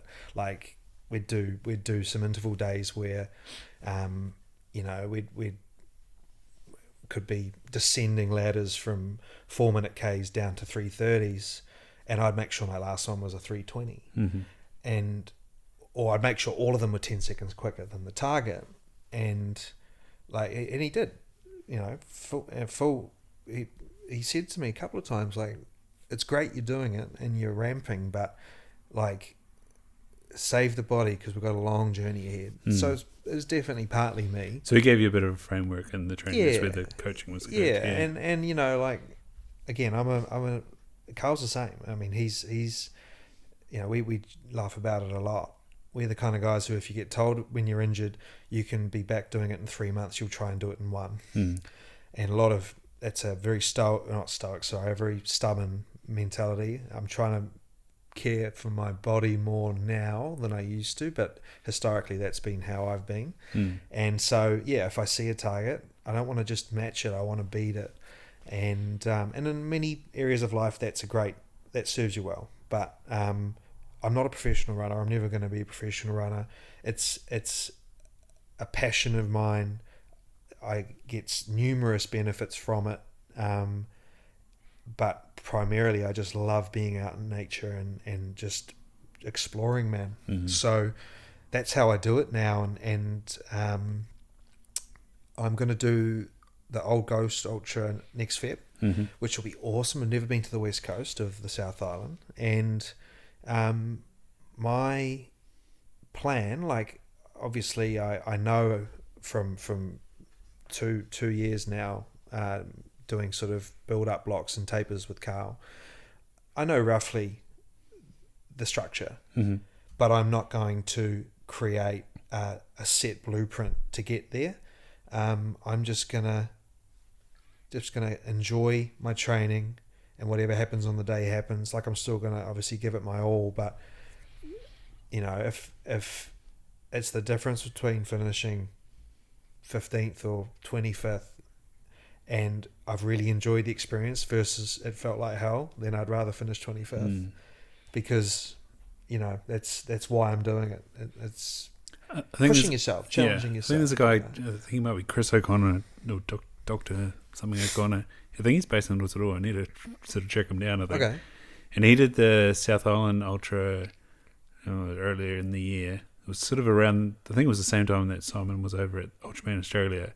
Okay. And he got third, and they did it in like 7 hours, crushing it along. This is which event? It was called South Island Ultra. Oh, okay. He was on West Coast as well, but it's a lot flatter. Mm-hmm. And then he got third, and he's like, "I'm not doing an ultra ever again." He's like, "I'm done with ultras after that." Yeah, it was a similar thing. Like, I pushed so hard that I made it unenjoyable. Like, what am I doing? and that's like, hey, if Simon, he might have mentioned this on your pod or another one I listened to recently, because he obviously did a big tour before and or after. You have to do it again now. Jesus. Yeah, I know. Far out. What a machine. But it may well have been on yours. I listened to your pod with them doing the arterial, which is so boring. But your pod with them made it good, chatting away. But I think Simon, it was your pod, and he made a comment, and he said, "It's not hard to run an ultra; it's hard to race one." Yeah, and that really was like an aha moment for me, because I'm a racer, but when it comes to running, I don't know if I am. Yeah, like, I'm a smart pacer, and I probably more often than not would beat my goal, but I'm never gonna be a Simon or a Carl, and I don't expect to be. I don't have that in my wheelhouse. I want to challenge myself personally, push personal limits. That's what I love about the running community in general. I've never met a more open, friendly, welcoming community of people, from the pros down. That's why I love them. Yeah. We're coming from a sport where everybody's going to stab you in the back, man. Motor racing is rugby. It's an absolute. It's just a pack of vultures, and I've spent my life looking over my shoulder, and then you get to a running event, and you could be the elderly person rocking in 6 hours, or the winner who's done it in 2. And everybody is equally overjoyed for your personal achievement, and that's really powerful stuff, man. I love that. Start of the year, I got to go down. I was in Monaco and got to go up Roy's Peak with Ian Evans, and I was just like, this guy, like, it was just like awesome jets going up the hill. Hell yeah! And like, I've been trying to get in some training up to Ohara, and then I was like, this thing's only half the size. Yeah, and just going up there. I kept getting, I guess, mini compartment syndrome in my calves, and so we were just like trying to navigate that. It seems to have come right. I think if I put my sort of calf socks on, then it comes all good. So I just have to remember that. But yeah, he's the same. Like, they're just normal people. Yeah, one of those people that's completed Revenant. He'd been on some mission somewhere else, and like, that's what I love about Ian as well. He just does missions. He'll does his Royce Peak on Friday, and then he'll go some valley with some mates another day. He works on the ski fields now and in the shop in town and things. He's, just normal people. It's awesome. They are. Like, you meet a top athlete in any other conventional code, because obviously, ultra running and ultra sports in general are very niche sports. You think motorsport's niche, but man, they're real niche. But you could be chatting with a Sam Harvey or a Simon or a Carl or a is it Harvey Oswald or who? Yeah, is it Oswald? Yes, the guy that was racing with there's big names in the space. I'm sure Killian Jono is in the same realm in that sense, where I'm sure all of those guys would just meet like you and I have earlier today, and there's none of this. Like, we're just two people having a chat. They're very down to earth generally, these people. I wonder if running as well, and especially when it comes to ultra, like you say, any run can be different. So like, I'm sure athletics is different because it's like very standardized. Oh yeah, I feel like there'd be a lot more, Whereas this is kind of like, show up on the day. What can you do? Yeah. And if you get injured, well, I guess it's not your day. And you know what else is I think amazing for the burgeoning ultra sport as a whole is just how, and you wouldn't have picked it, but just how much of a leveler it is between the genders. Like you've got Ruth Croft and others who I know Helen who beat the men. She's the beast. And again, I mean, like I say that in the sense that like Courtney DeWalder as well. Typically any sport that uses muscles and testosterone, there is a genuine gender gap, and that is not sexism, it's just science and biology. But in terms of ultra running, the women use this, they don't have as much ego, and they are smart pacers, and they listen to their body and their mind, and come the end, more often than not, they've either won it outright or they're always in the top three. And it's like, how cool is that, man? Like, most of them are half the size that we are. Yeah, but that might help. They just keep, but they just keep charging. And so I think, in terms of the world we live in now too, like that can only help. Well, you know, mate, like 2-3 years ago, no one knew what an ultramarathon was. I feel like every second or third person now knows someone who's doing ultras, which is awesome because, like,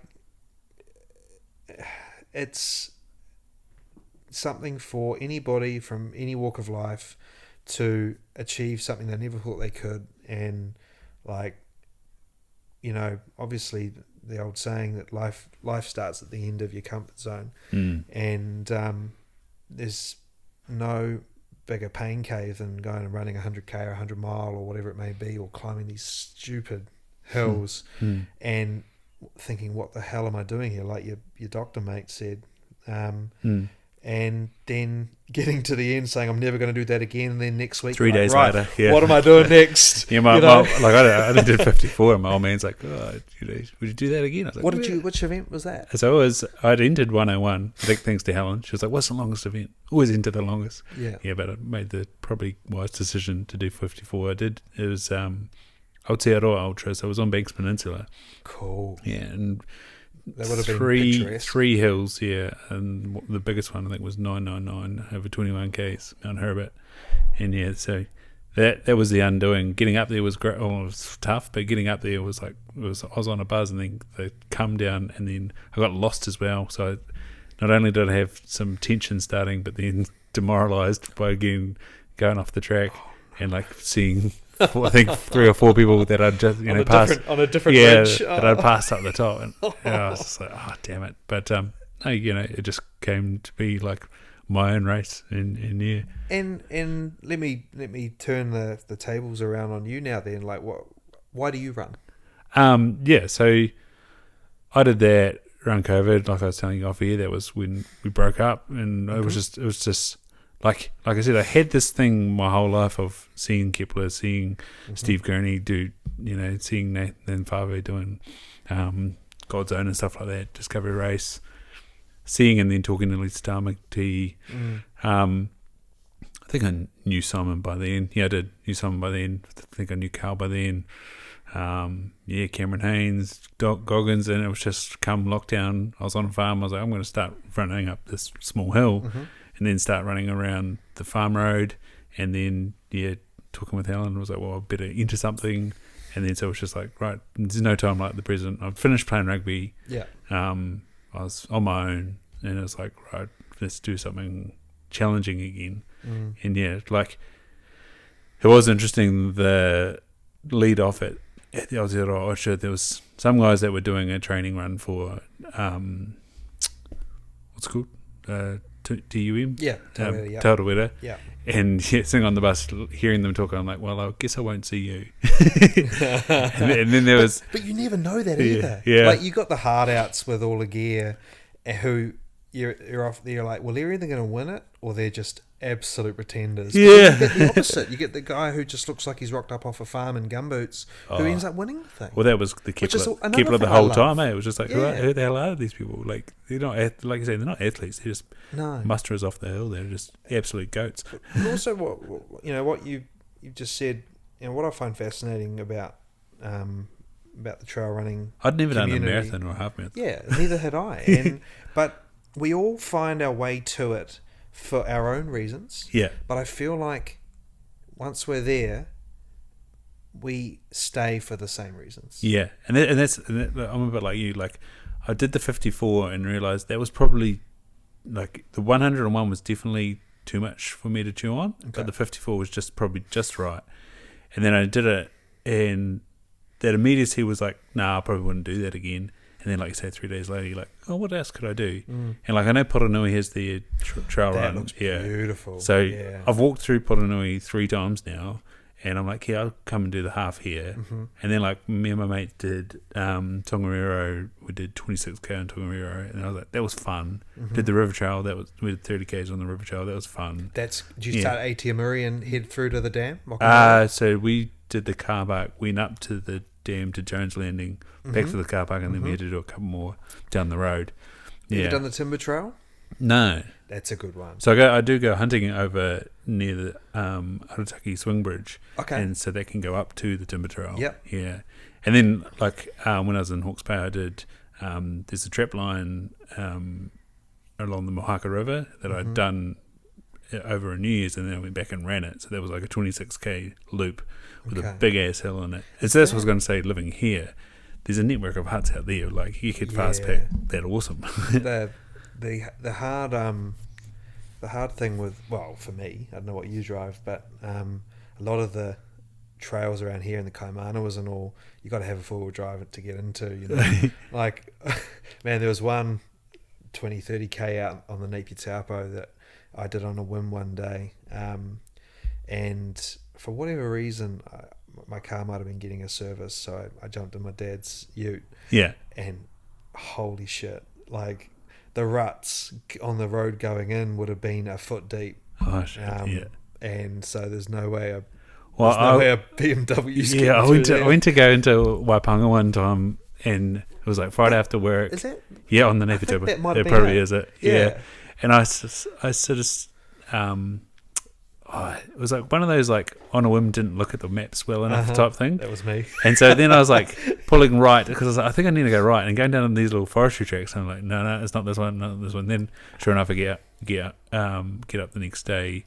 I was in Hawke's Bay, but then I gave up and just sort of moved my GPS around a little bit. I was like, oh, that's where I needed to go. Like, it was just, I hadn't zoomed in enough to see that I had to go back on the road and then around, and then Even that, even that little bit of unknown, that little bit of danger is part of the fun of just exploring somewhere you've never been. Like if I'd turned up and I couldn't drive my car through there, then I guarantee I just would have parked it up where I could and just been like, well, I'm just going to follow this road on my feet, see where the trail starts and go from there. Like, it's like there's no rules. No. The only rules is carry die bag. Yeah. Well, that's the thing with that Mohaka one. It was like 26k by myself. I was like, I know where the hut is. And I'm like, and there's 2 huts on that loop. And it's like, well, I guess you just walk. And I had a e-perb with me. So, and I've got a bit of e-perb now that's way smaller. So, like, that's a cool thing. But no, it's definitely awesome getting out in the bush. And, and like, I want to get better at hunting, but at the same time, I'm like quite happy now to just go walking. And then it's like, well, maybe I'll just go running, and this is pretty cool forest just there. Oh, I know. I know. I mean, there's so much we haven't explored. I even earlier today, I was, I didn't realize until I Googled today, but I was thinking to myself, where can I go out here around the area and get more vert? Because Tauhara's not a run, as you know. It's a hike up, run down. And I don't know, someone's done it in 26. Up and back? To the top. Up. I don't know, that's pretty fast. That is fast. Jesus. I think I've gone up and down in 50, but not, up would have been about 35 of that. How do you attack the running side of things? I can run to the fence, and then I can sort of do small little bits up to where you do the big right, and then I can run the whole ride and back again, and then do little bits all the way up. I think that's one of those ones where it depends on how motivated you are on the day, right? Like there are days where even the farmland feels like hell and you're only just getting started. Yeah. But as you well know too, having done some running, unless you're having one of those days where you've just got a fire lit under your ass, you're quicker to power hike and more better at conserving your energy than you are trying to run anyway. So, one of the best pieces of advice I ever got in terms of trail running, at least in terms of long runs, is if it's above your eye line, walk it.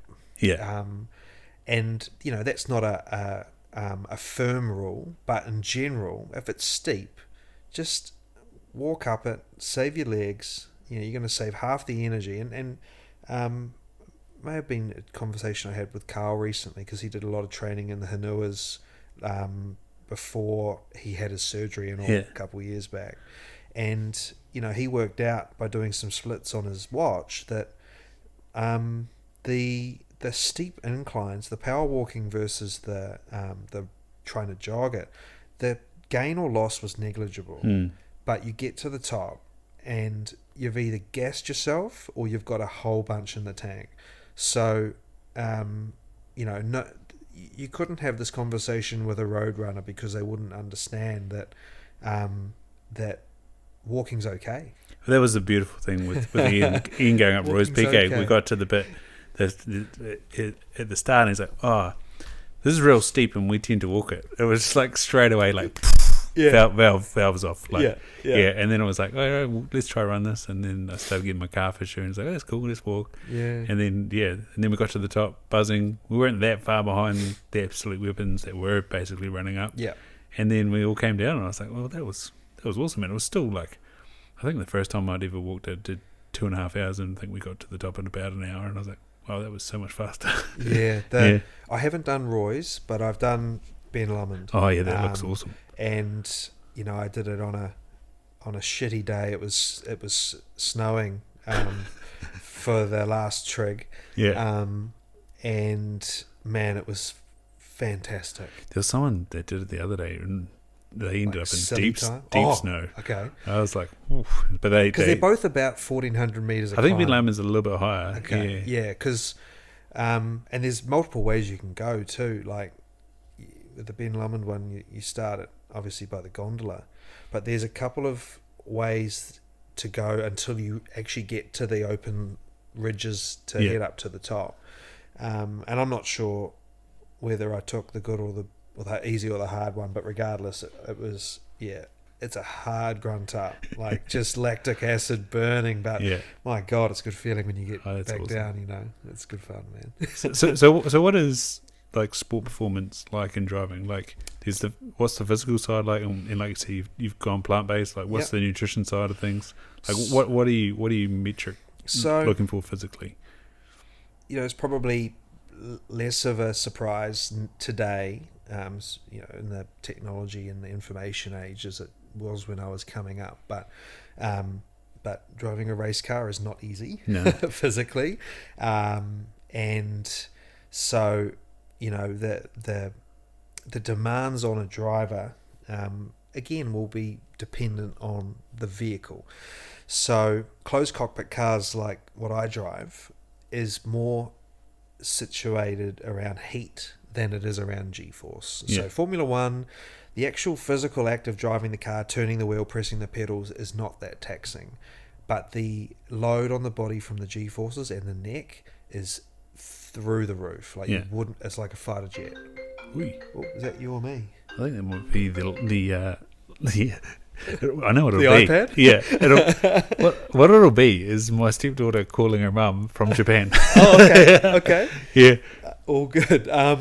So the open wheel stuff is that side of things, G-forces, neck training, yada yada yada. But there's not a lot of load through the shoulders or the legs with the pedal input. our cars, closed cockpit, obviously no air conditioning, things like that are all adding weight. Mhm. So everything, our cars, don't think of it as a road car that you put a roll cage in. There's a factory line. They're a purpose-built race car. The silhouette may look similar to a car that you know on the road, but they are a race car. So there's no mod cons. Mhm. They're not very comfortable, to be fair, but it's bloody hot. Mhm. The upper end of the scale in terms of cabin temperature in Asia is in the 60s. Fuck. So you're in a sauna. Yeah. You're in a sauna. You're in a 3-layer fireproof Nomex race suit, which like they're getting better. But growing up, you go to your nana's house and they have those really shitty, scratchy blankets. Like that's kind of how they used to feel growing up. Now they're thankfully a bit more comfortable, but still thick. And they're obviously there to stop you from going up if you catch fire. Wool, or? They're like a mix of wool and it's called Nomex, but basically fire retardant. So got all of that. You're obviously super tightly tied in as well. So if you've ever suffered from claustrophobia and you're put into a closed environment in that heat, it's not a good place to be. But then also because our cars are 3 times heavier than an open wheel car, the load that you have to put into steering and pedaling is a lot higher than an open wheel car. So there's a muscular element too. But Are you clutching? No, not anymore. Yeah. When I came up, yes. When I came up, it started 6-speed H-pattern or 5-speed, depending on the car.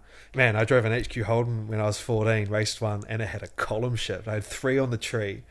Man, I did one race weekend, and I've never had so much fun. Like, I just felt like I was like a bus driver or a taxi driver. Like, I shouldn't be doing this. It was bizarre. So came up. Thankfully, I think, driving real cars where you had 3 pedals and blah, blah, blah. Now it's 2 pedals like a go-kart and paddle shift, and in many cases, hand clutches and all these other really tricky things. What do they need the clutch for? So the hand clutch will be like a semi-automatic thing, so you'll pull what's called like a go pedal, and that will engage the clutch. And then once you actually start pressing the throttle, it'll engage drive, but it all does it for you. So it's not like a clutch that you have to like feather out like a foot. It's just like a switch. Man, it's far beyond me. I'm not technically minded whatsoever, as long as it works. So the engineering skills need to get passed on. Oh shit, no. I'm 2 things. I am not a car guy, believe it or not. I like driving, but I'm not a car guy. So like, man, my dad could tell you some stories, embarrassing stories about me trying to change my oil and things in my early days. But I get my jollies out of the art and the dance, I guess. I like to think of it as a dance of driving a car fast on its edge. So the heat factor is the key focus in terms of the physical demand, because obviously in terms of the drain on your hydration and your electrolytes and your minerals and all, if it's even on a cool winter's day, it's still in the mid 40s. You're in the car for typically up to about an hour and a half at a time.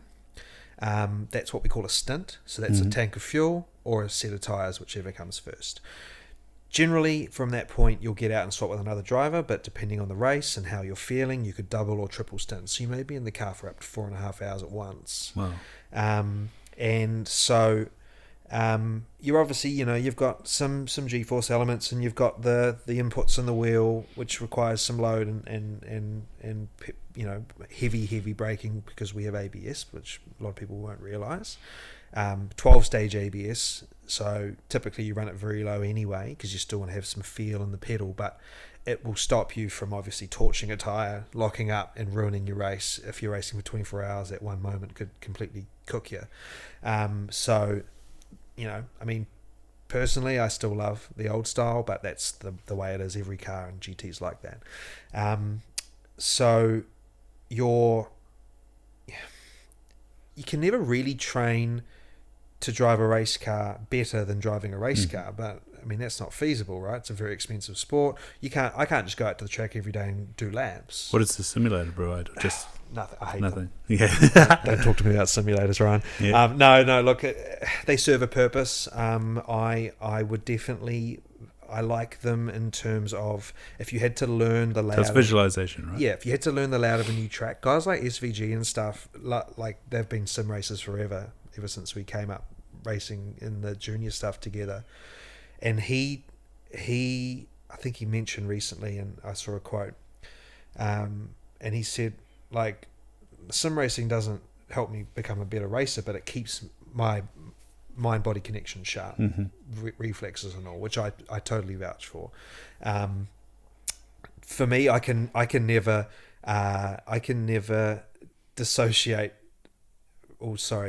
differentiate from it just being a game to me. So if I get on it, I'm like, I can't take this seriously. Slight tangent with SVG. Yeah. The whole left side, right side thing, is that just Americans being Americans? Yeah.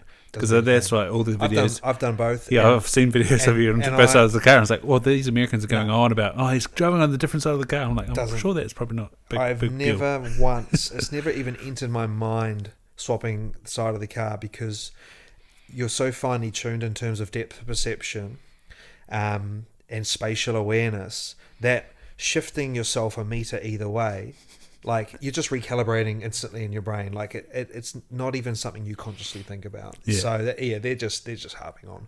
But the simulators are a good tool to learn a new track. Like, for instance, if I was going to go to Nürburgring, I mean, it's probably a very extreme scenario, because that's like a 20-something kilometer, 180 turn circuit in the middle of the forest. But that would be somewhere where you would spend hours, on a simulator, learning the layout, getting a general feel for the flow, the gears, various things, and trying to create a little bit of muscle memory there before you actually get there in person. I actually spent some time on a simulator last year when I went to Taiwan. Never been there, new car and new track. So we had quite a sophisticated sim that the team had. And for the first time in my life, I actually treated it seriously and spent a few hours over a couple of days on it. And when I got to the track, I actually did feel like I hit the ground running. So from that perspective, as a springboard, it's great. But I wouldn't use it day to day just for upkeep. Physical training, there's plenty of methodologies around how you go about it. I mean, if you can train in the heat, then do it. But how is that feasible? Like, you either train in a sauna or you live in a hot climate. Neither of those typically are where you're going to be. So what you'll generally find is that most drivers will do some combination of a triathlon discipline. One, generally cycling or running. Cross training built in, obviously some strength work for those who can stomach it, the mobility stuff, but it would be more so around sustained endurance at a certain heart rate, because again, you can never replicate the forces that go through you in a race car without driving a race car. So you just need to be generally fit. And of course, the fitter you are physically, the more you're going to protect and insulate your mental fitness. Because if you think about being in a sauna and trying to do chin-ups and pull-ups and do a workout in there, do a HIIT workout, the moment that you start in your brain, either through lack of hydration and all, which is its own thing, or nutrition, but the moment you start saying to yourself, man, I'm getting tired, you're done, it's over. Like that, you've already talked yourself out of it from that point. So for that reason alone, the more hours you can put in building a strong foundation of your general physical fitness, the better it will serve you in those hard races, those hard hot days, or whatever the demanding environment may be. And I've found, man, that since doing the long run training, or not even training, I think about it as as I say, my outlet, since that's been a hobby of mine or a passion of mine. Racing cars feels easy. It really does. Does the adrenaline rush sort of come back anymore? Do you get? Oh hell yeah! Do you ever get those Hell tunnel yeah. vision days anymore? I don't get all of that overload of How do you handle the mental nerves side? and nerves and pressure and all that shit's gone now, thankfully. I think the only time I'd really feel like super, super nervous before a race is if, like, let's say you're starting on pole in a massive event or there's a lot on the line. Then, of course... But once you start, that'll roll off? Yeah, but in general, that whole start line feeling, you get it running too. You know, you line up at an Xterra or at an Ultra and you're like, whether it's because you're nervous or excited, there's just a vibe about it. And, you know, your baseline heart rate. I mean... Sitting in the car, and I run my Garmin for everything. I run my chest strap in every race car session I do because I'm a sucker for data. So to give you an example, like my resting heart rate's sort of low mid 40s, and like my zone 2 running heart rate when I'm in a good running sort of fitness level. Zone 2's that sort of 420, 430 pace at like 130 odd beats per minute. Wow. So like that's good economy. But that's like 80% of my whole thing is economy. You know, do you test metabolism in the sport or no? Like VO2 max? And I do it annually up at Millennium. Yeah. So I recalibrate all of the zones and all. But then reason I ran those numbers out is when I'm sitting in a race car in the pits before I even drive out on the track, I'm like 135, 140. I haven't even turned the wheel yet, just from adrenaline. Yeah. So, so the one thing that I do where my heart rate isn't weirdly low is driving a race car. So I'd average over 160 in the race car in any race situation. However, you average 160 for an hour running, you're gassed. But I get out of the car and I feel like a lot of that number is the adrenaline alone, because I get out and you do it again and again, and you might do it 4 or 5 times in a day, 4 or 5 stints in a day. And yeah, at the end of the day, you're mentally completely blown. Like you're done. You're a zombie. But physically, you actually don't feel too bad. Wow. Providing you're fit. You've got to be fit. And thankfully, I love fitness. Just in general, it's not something that I do as part of my job, which a lot of drivers do. They do it because they know they have to and have to be seen to be doing it. But if you can find a genuine interest in that daily movement, that discipline, that regimented routine, then in anything you do, right, it's going to serve you well. And thankfully, it doesn't feel like a chore to me. I mean, you know, there are days where like I said, you look at the program and you're like, oh God, I got to go run 50k today or whatever it may be. It's like, damn you, Carl. But you always feel good at the end of it. Yeah. You always feel good at the end of it. And then the diet side, that's just that resilience, that lowering the inflammatory load and stuff like that. I went plant-based for my mental health, and when I say that, it's probably the wrong phrasing, but I was in a bit of a rut. I'd had a couple of blows career-wise. This was at a time where, as I sort of touched on earlier, I aligned my self-worth to where I was at in racing. So losing a contract would be like, I'm failing, I'm not good enough, and you know that you can only take so many of them before you break.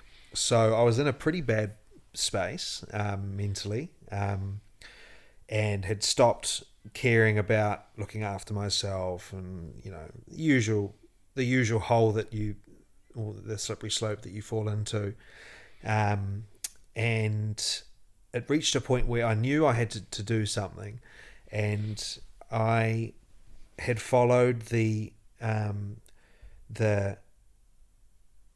journey, if you like, of Adam Thompson, the former All Black, who owns the agency that I'm with called We Are Tenzing. He's become a good friend over the last few years. Oh, does he run that? Yeah, he owns it. He's one of the owners. Him and Brooke Howard Smith. And I emailed them for Ruby Tui before the World Cup, and it was just like, no chance. No chance. She's very busy. So Dan, who looks after Ruby, looks after me as well. Yeah. And Dan, he said she's just like, man, you need a full-time PA just to check her emails. It's mental. Well, yeah, I was talking She'd be a great chat. Yeah, I was talking about a good word between two beers guys, and we were just like, did you have the same story? No. Just like, we were a bit busy. Let me run it up the flagpole. I know she's in America at the moment. But anyway, so Adam was playing in Japan and had this really crazy injury or illness where it was like some spine degeneration thing. Can't remember the exact symptoms or whatever of it, but he woke up one day basically in Tokyo in a foreign country in agony, couldn't walk, couldn't ended move. up in hospital. Right? Ended up in hospital for weeks. They couldn't figure it out because they couldn't understand him. His poor partner was just in disarray because she's watching her man in just agony.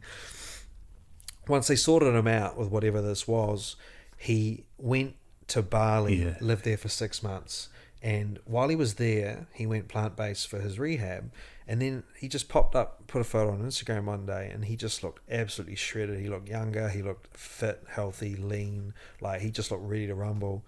And then he, obviously came back. And is he in the Waikato team this year? I don't think he's playing Super Rugby anymore. He's coaching a lot. He's kind of. But he played for Old Boys this year. Though. And he came back and played Super Rugby after all that shit, and he was nearly 40 and was, obviously the old head in the team then. But I watched this unfold, and obviously I was plugged in because I knew him and I cared for his well-being. But I also was just blown away that a guy in the blokey bloke sport of rugby could not eat meat and dairy and still perform. And he's obviously not the first, and he won't be the last. But that was kind of a little bit of a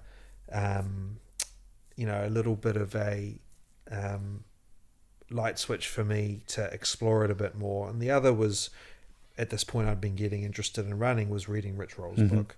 And Rich not only had a really compelling story, but also provided a very informative resource to go plant-based yourself, not just saying it's good, it works if you're an athlete, but actually giving you the tools to do it. So between the two of them, Adam had piqued my interest. Rich had kind of given me a bit of a framework from his book. And I just thought to myself, you know what? Like, I'm not in a good space. I need to do something. I need to shake shit up in my life a little bit. What can I do? Maybe I can do this. So I said to myself I'd give it a month. I started by just dropping meat, but keeping dairy and eggs. Just keeping eggs, dropping dairy. So it was only eggs I kept. Within 3 or 4 days, just everything was feeling great, sleeping better, sleeping soundly, less brain fog, more mental clarity, creativity, focus, all of the things that people have said. But I was happier. And, as I've since learned, food is medicine. And so what you put in your mouth is very important, particularly if you're in a poor mental space. So I dropped the eggs and just kept going and going and going. And what in terms of the health benefits, and again, I'm very conscious now not to separate mental and physical health, because health in general is both. So I used to say, I'm healthy thinking about my body, but your mind's part of your body, So I'm very, I don't like to separate the two now. I realize I was wrong back then. You can be fit as a fiddle and be shredded and run 100 kilometers an hour, 100 kilometers in a day, but you could still be, not good up top in the top 2 inches. But what I found in terms of my training, and this is why I was obviously originally interested in it, was seeing if I could accelerate my sports performance was that the two key things that I noticed was my recovery. So obviously then being able to push harder every day because there was less residual DOMs and recovery required, because what I was putting in was being put to work rather than just being waste and being flushed out. It was a very efficient way of fueling myself. And the other was my sleep quality. The amount of deep and REM sleep that I was able to start getting, deep quality sleep, waking up refreshed, ready to go, motivated, like happy, excited to face the day. And like anything in life, I mean, everyone wants that magic bullet. Everyone wants the quick fix, the magic pill. I mean, it's this dopamine economy we're in, scrolling Instagram, like instant validation, blah, blah, blah. But as you well know, nothing in life that's worth having comes easy. But in terms of the diet, like, you can't try going vegan or plant-based or any type of diet for a week and expect to see the results. You're an idiot if you think that by making a decision after a week that that's an informed decision. You got to give it time. And in my case, like, it only took a few days to actually feel some benefits, but within about a week, I felt so good. And if there's any bearing or justifier for why you do anything in life, it's how does it make you feel? And if eating this way makes me feel good and in every way, why would I stop? So from that point, like, it wasn't something that I had to work at. I was happy to do it because it was a lifestyle, not a diet. Like, everything kind of lined up when I made that change. And I found that in terms of my wider life as a whole, it was that change, and changing your diet is one of the biggest things you can do, right? I mean, you think about things you do daily. Eating is one of the things you do the most in life. You know, you eat shit, you sleep. And so it's a huge change, but in terms of being more conscious about what I ate, and yes, it's still primarily for health reasons, selfish health reasons, but it did make me, force me to confront my relationships, to actually realize that I lacked a lot of empathy. I was quite selfish, very career driven, which again you have to do to be a professional sportsman, but it doesn't have to define you. So I kind of reframed my life as a whole, and I repaired and mended some relationships that had, been sort of toxic in my life, and I became a lot more empathetic, not only for animals but for people. And I'd like to think that that those are changes that's gonna sort of see me well through the rest of my life. So I'm not. I wouldn't say I'm vegan because, because there's still a lot of negative connotations around that, and I'm not trying to shy away from that. But vegan is a lifestyle in the sense that if there was a dictionary definition for it, it's the animal welfare play, and that's great. If people want to go vegan for the rights of animals, I think that's fantastic. But there's plenty of junk food vegans out there. There's plenty of very unhealthy vegans who just live on processed shit. And so plant-based is a vegan diet, but it's whole foods, and it's putting things in your body that grow in the ground or grow on a tree that are naturally formed, and they're good for you, and you're nourishing yourself. So vegan and plant-based very often misinterpreted or wrongly intertwined. So there's definitely ethics of veganism that I really resonate with, but it's like, I drive a car with leather seats, and these are vegan leather actually. I got these the other day, but like, it's not something that I'm vehemently. I'm not like an activist or anything like that. And again, I think people who do that are doing great work. But I'm primarily doing this for me. But if I feel good and I'm a better person for it, and I lead by example, then I feel like that's a good thing in its own right. Have good ripples, eh? Yeah. Like I'm not someone who's going to be out posting on Instagram trying to convert people to a plant-based diet. But if people see me out like doing these long running events or like volunteering with animals or doing cool shit, as a consequence of that, and you're leading by example, then your actions are more powerful than a post you do. You know what I mean? So that's kind of how I strive to act and live and be. What do you do about the B12 and the DHA EPA side of things? Do you do astaxanthin? Or? So in terms of B12, I get it from fortified foods like nutritional yeast, stuff like that, which I have daily. And then in terms of DHAs, I get it from like a algae-based supplement. Or something. Yeah. So although of late I've tried to cut down on my my vitamin regimen in terms of seeing if I can swap out for some natural foods. Like the more natural stuff I can get, the better, rather than in pill form. And so a few months ago I swapped out a supplemented DHA for like flax seeds, but I grind them before they are put into like a smoothie, because that releases the oils that are actually going to be assimilated in the body. So if you just put flax... You've still got that conversion problem though, right? Like only about 30% from ALA, I think. Well, I tried it as an experiment. Yeah. And I tried to do one thing at a time, but like a race car, we'd never make 10 setup changes at once.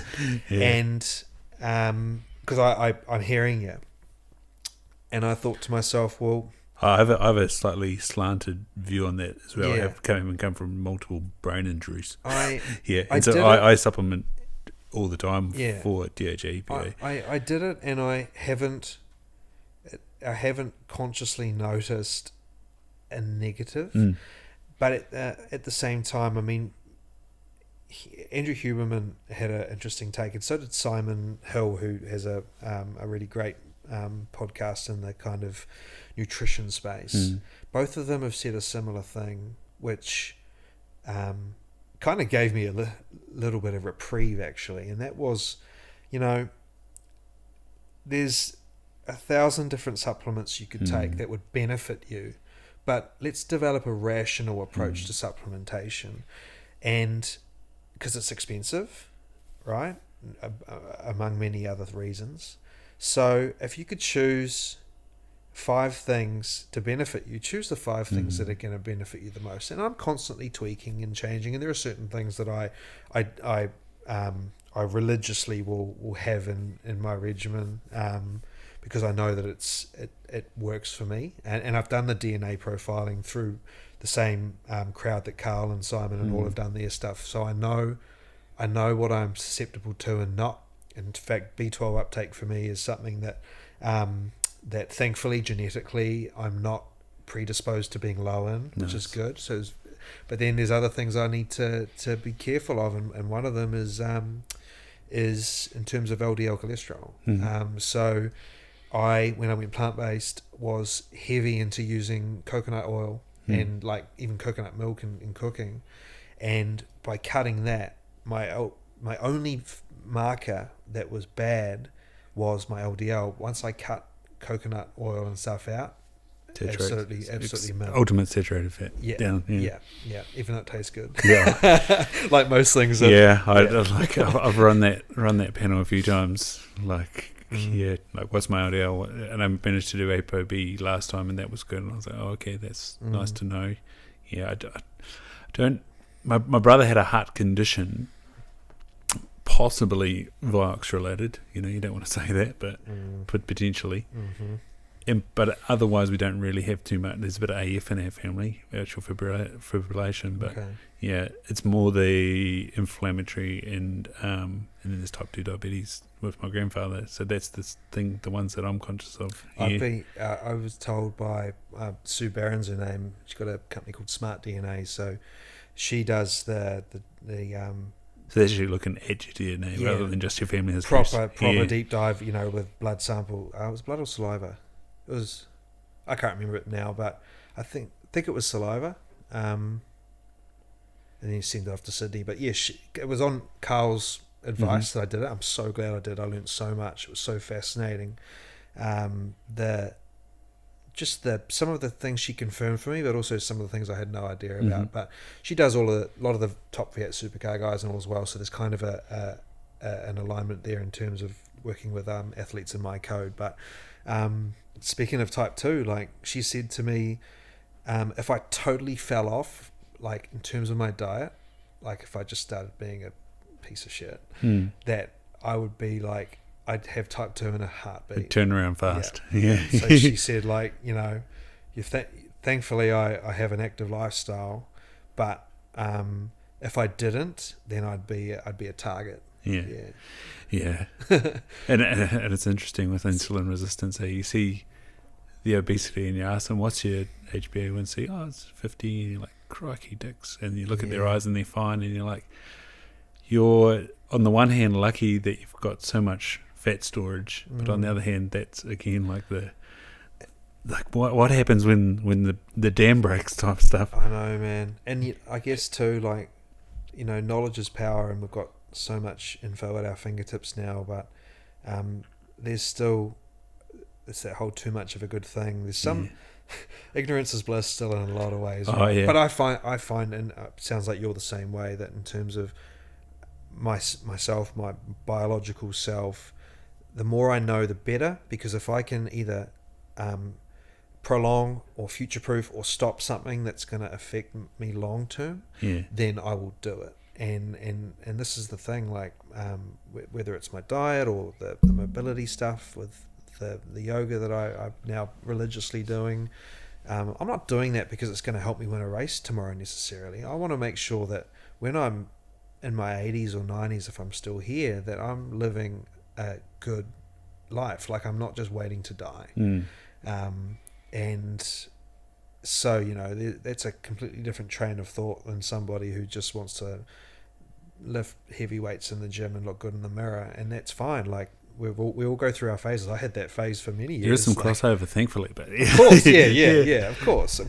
Man, I'll tell you something that's really interesting. My last 2 medicals, we get an annual medical for racing, which is just part of our license renewal. And so in my whole adult life, I've obviously, we stopped growing.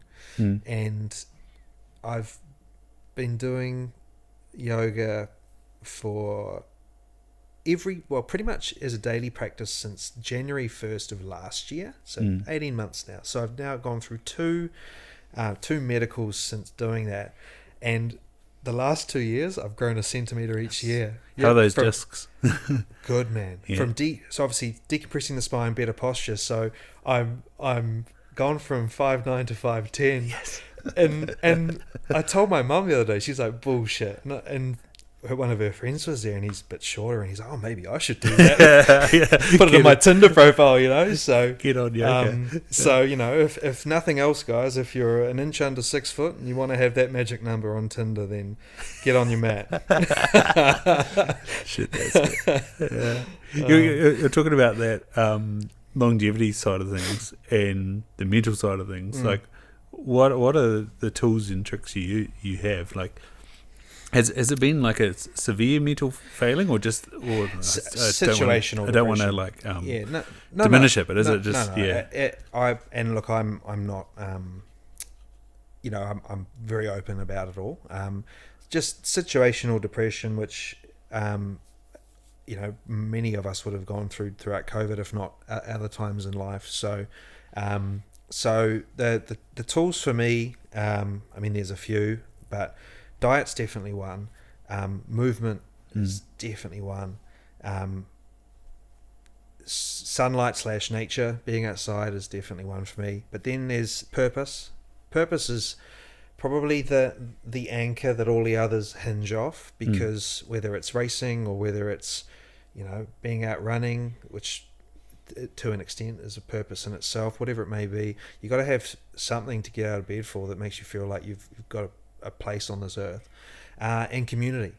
Community, and I mean, these aren't hot takes. These are tools you could probably just Google in a heartbeat, but they work time and again. And you know, purpose and community are the two throughout the lockdowns that I realised more than ever, or probably for the first time, that were very important in my my general mental profile, or my well-being, if you like. And so, you know, I probably become a lot more introverted as I've got a bit older. I was super like social when I was young, as you do when you come of age, and I've sort of swung the other way now, where away from the racetrack and all, like I'm quite a nomad. Like, I'm reading books, and I'm out in the bush, and I sort of do a lot of things alone. And I was quite happy to do that, but I've made a real effort, because even if it's just going out for a beer with some people, sometimes you just can't be bothered. A lot of the time, let's be honest. But I've found that since making an effort again in the last sort of year or so, that more often than not, I mean, every now and then you're like, oh, why'd I go and do that? But more often than not, just getting out, going and doing it, whatever it may be, even if it's not at the top of your priority list, or all you wanted to do that evening was veg out on the couch, it's better to be around people than not. So that's I mean, again, you know, everybody is different, but yeah, diet, movement, community, purpose. Those are my four, and nature. Yeah. Do you work with anyone like this? The Dave Gabrace, the Gilbert and Oakers? I did when I was younger. We had some quite handy support resources at our disposal through what's called the Motorsport Academy. So there was a kind of joint venture between Spark at the time and Motorsport New Zealand, where they select a few young drivers each year, and you go and spend a week in Dunedin at the Academy of Sport there, and learn about all these various things. But then once you leave there, you're given, I guess, some credit, financial credit, to work with people, whether it's you know, sports psych or nutrition or physical or whatever it may be. So I worked with some people in the early days in terms of that kind of winner's mindset and stuff like that. But in terms of like just pure therapy, I'm really intrigued by it. I want to do it. I just haven't found the right fit yet. And I've heard some horror stories about people who haven't found the right fit. And so I'm very conscious that if I'm going to pull that trigger, and I will, because I've seen the way it's helped friends and family, and I've also heard an interesting take on it, that the best time to do it is when life's going pretty good, because you're more inclined to be open about things. You're more, you know, you're going to be more bottled up when you're retreated into your shell.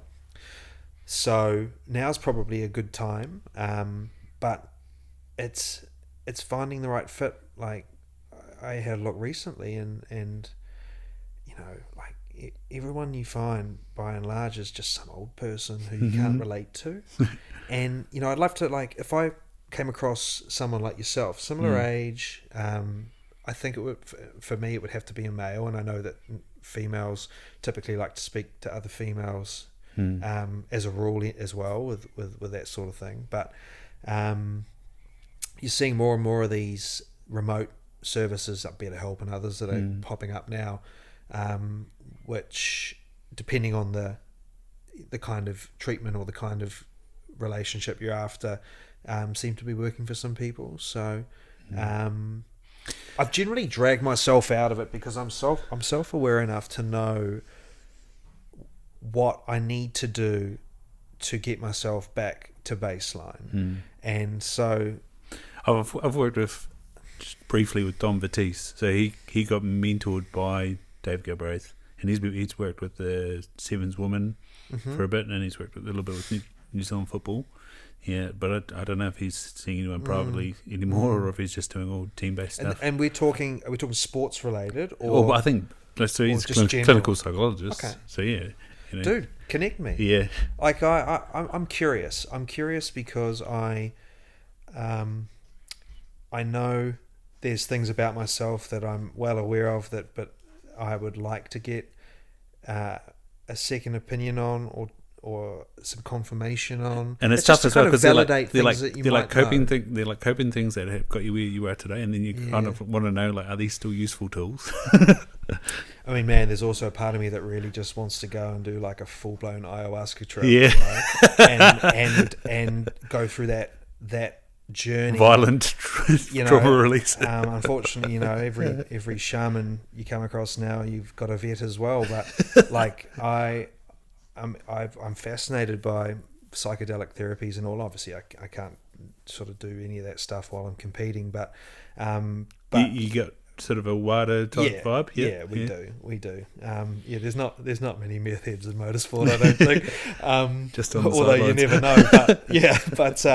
But I again in terms of the studies and the research that's coming out now with what people are doing with ketamine therapy and MDMA and all the other stuff, I think it's fascinating.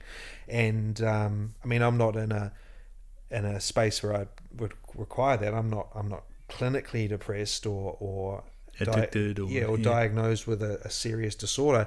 I just get down when life deals me a bad blow, and it spirals if I don't upkeep these various tools that keep me on the narrow. Now, like if it was our parents' generation, and I think about this a lot, where we've all got access to the same world of information on our laptop and our phones now, but they don't know how to use it by and large. So I feel like in terms of self-development, self-improvement, learning, upskilling, whatever it may be, we're a generation and that below us which are constantly out there looking for ways to optimize ourselves to be better, happier, faster, stronger, more successful, whatever it may be. But we know how to access the resources to actually make that a reality. And I think if it was like somebody in our dad's generation who was going through the same shit, they perhaps wouldn't be equipped with the self-awareness and the toolkit to actually address it. They'd just bottle it up, or they would suffer. So I think we're fortunate in that sense, and so I know by and large what I need to do when things go awry, and I've been through it a few times now.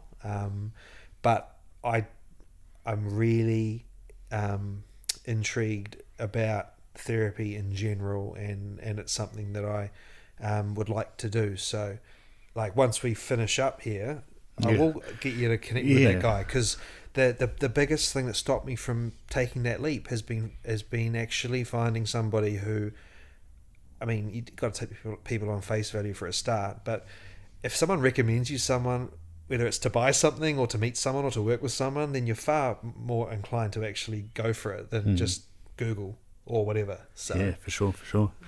Nice. So it's been a long chat. Yeah, I was going to say we should blasting for a piss. Should probably wrap one up. Yeah, where are people finding you, Johnny? You got a website? That's fucking flash. Oh no! What's with the octopus? Well, that's another story. But I didn't realize when I got that done. That was a phrase that was coined by the neuroperformance guy I was working with. He's a Kiwi who's now based in Switzerland. We did a lot of brain training, so similar, obviously to the physical side, but about neural pruning and forming smarter, more efficient pathways with your brain to body connection. So, like, think of Google Maps taking you the fastest way to somewhere, and most of our brains are taking the long route, and so this was about retraining the brain to get you there the fastest. So I worked with him for a few years, and man, we made some huge gains to the extent where I guess the way I would explain it is that things that would happen in the car felt like they were happening in slow motion, decision making. It was an incredible experience, but he called me the octopus because he said I could do like 10 things at once. Like I was like his top guy. Anyway, so I got this branding done, and then I went to race in Japan, and they've got that whole like hentai tentacle porn thing going on. So they all just thought I was a real creep, and it was nothing to do with that. And I didn't even really know at the time that was even like a kink of theirs. And I searched for it, and I was like, holy shit. So yeah, that, and this is going back many years, and that's just kind of been the branding ever since. But if you want to see what I get up to, racing or otherwise, it's just my name on most of the socials, so just Jono Lester, or jonolester.com is my website. And yeah, it's not all race cars, there's some cats and some food and some nature and some running and some other stuff on there too. I've been told by my agent that I need to diversify my feed a little bit, because otherwise it's just like I'm a transformer, it's just a bunch of cars in a grid. So if you're into any of the stuff we talked about, connect with me. Yeah. Nice. So, mate, my final question's Go on. What keeps you in flow? Do you have a mantra or a way you live your life, or a quote that guides you, that things generally go well when it's there? I mean, in terms of my career, I'm going to give you one that my dad gave me, and I hated it at the time, but it would apply to various other disciplines in life and other sports, and there was a period where I was in my teens and kept having doors shut in my face and getting threw a bit of a tantrum, basically, feeling a bit hard done by. And he looked me in the eye and he said, Jono, nobody's owed a career in motorsport. And that, I didn't want to hear it at the time, but that's really stuck with me. So don't feel entitled. Just because you want something doesn't necessarily mean you deserve it. At least in terms of exploring a career of that nature. But then in terms of the other mantra, man, I think I mentioned it earlier. In terms of my my love for running in the outdoors is any run is better than no run. Just get out there and do it. Enjoy it. Get your head up too. Don't look at your watch. Get your head up. Look at the horizon. Enjoy. Take in your surroundings. Doesn't matter what pace you're doing. Yeah, I love doing that, and even running backwards and looking where I've come and just going, this is awesome. Hell yeah, man. Awesome, man. Well, this week I've sort of felt like bloody Martin Groh in 288. It just sort of stuck in the 90s, but we got this one done. Thank you for your patience. Oh, mate, my pleasure. It's been good to chat. I really love, I mentioned off air before we got started, I love this form of media. I've spent my entire life and career, any time that I've been on a mic or in front of a camera, you've had to have your professional brand hat on. You've had to be very conscious of what you've said. Yeah, the hat gets thrown on your head. Yeah, and I've done a few pods now, and I can be myself. I can be genuine, open, honest, and speak my own truth, my own mind, whatever it may be, and not what a sponsor or a team owner wants me to say. So I love this. The more of them I can do, the better. Yeah. Awesome. So I appreciate the opportunity. Thank you. Cheers, bro. Awesome.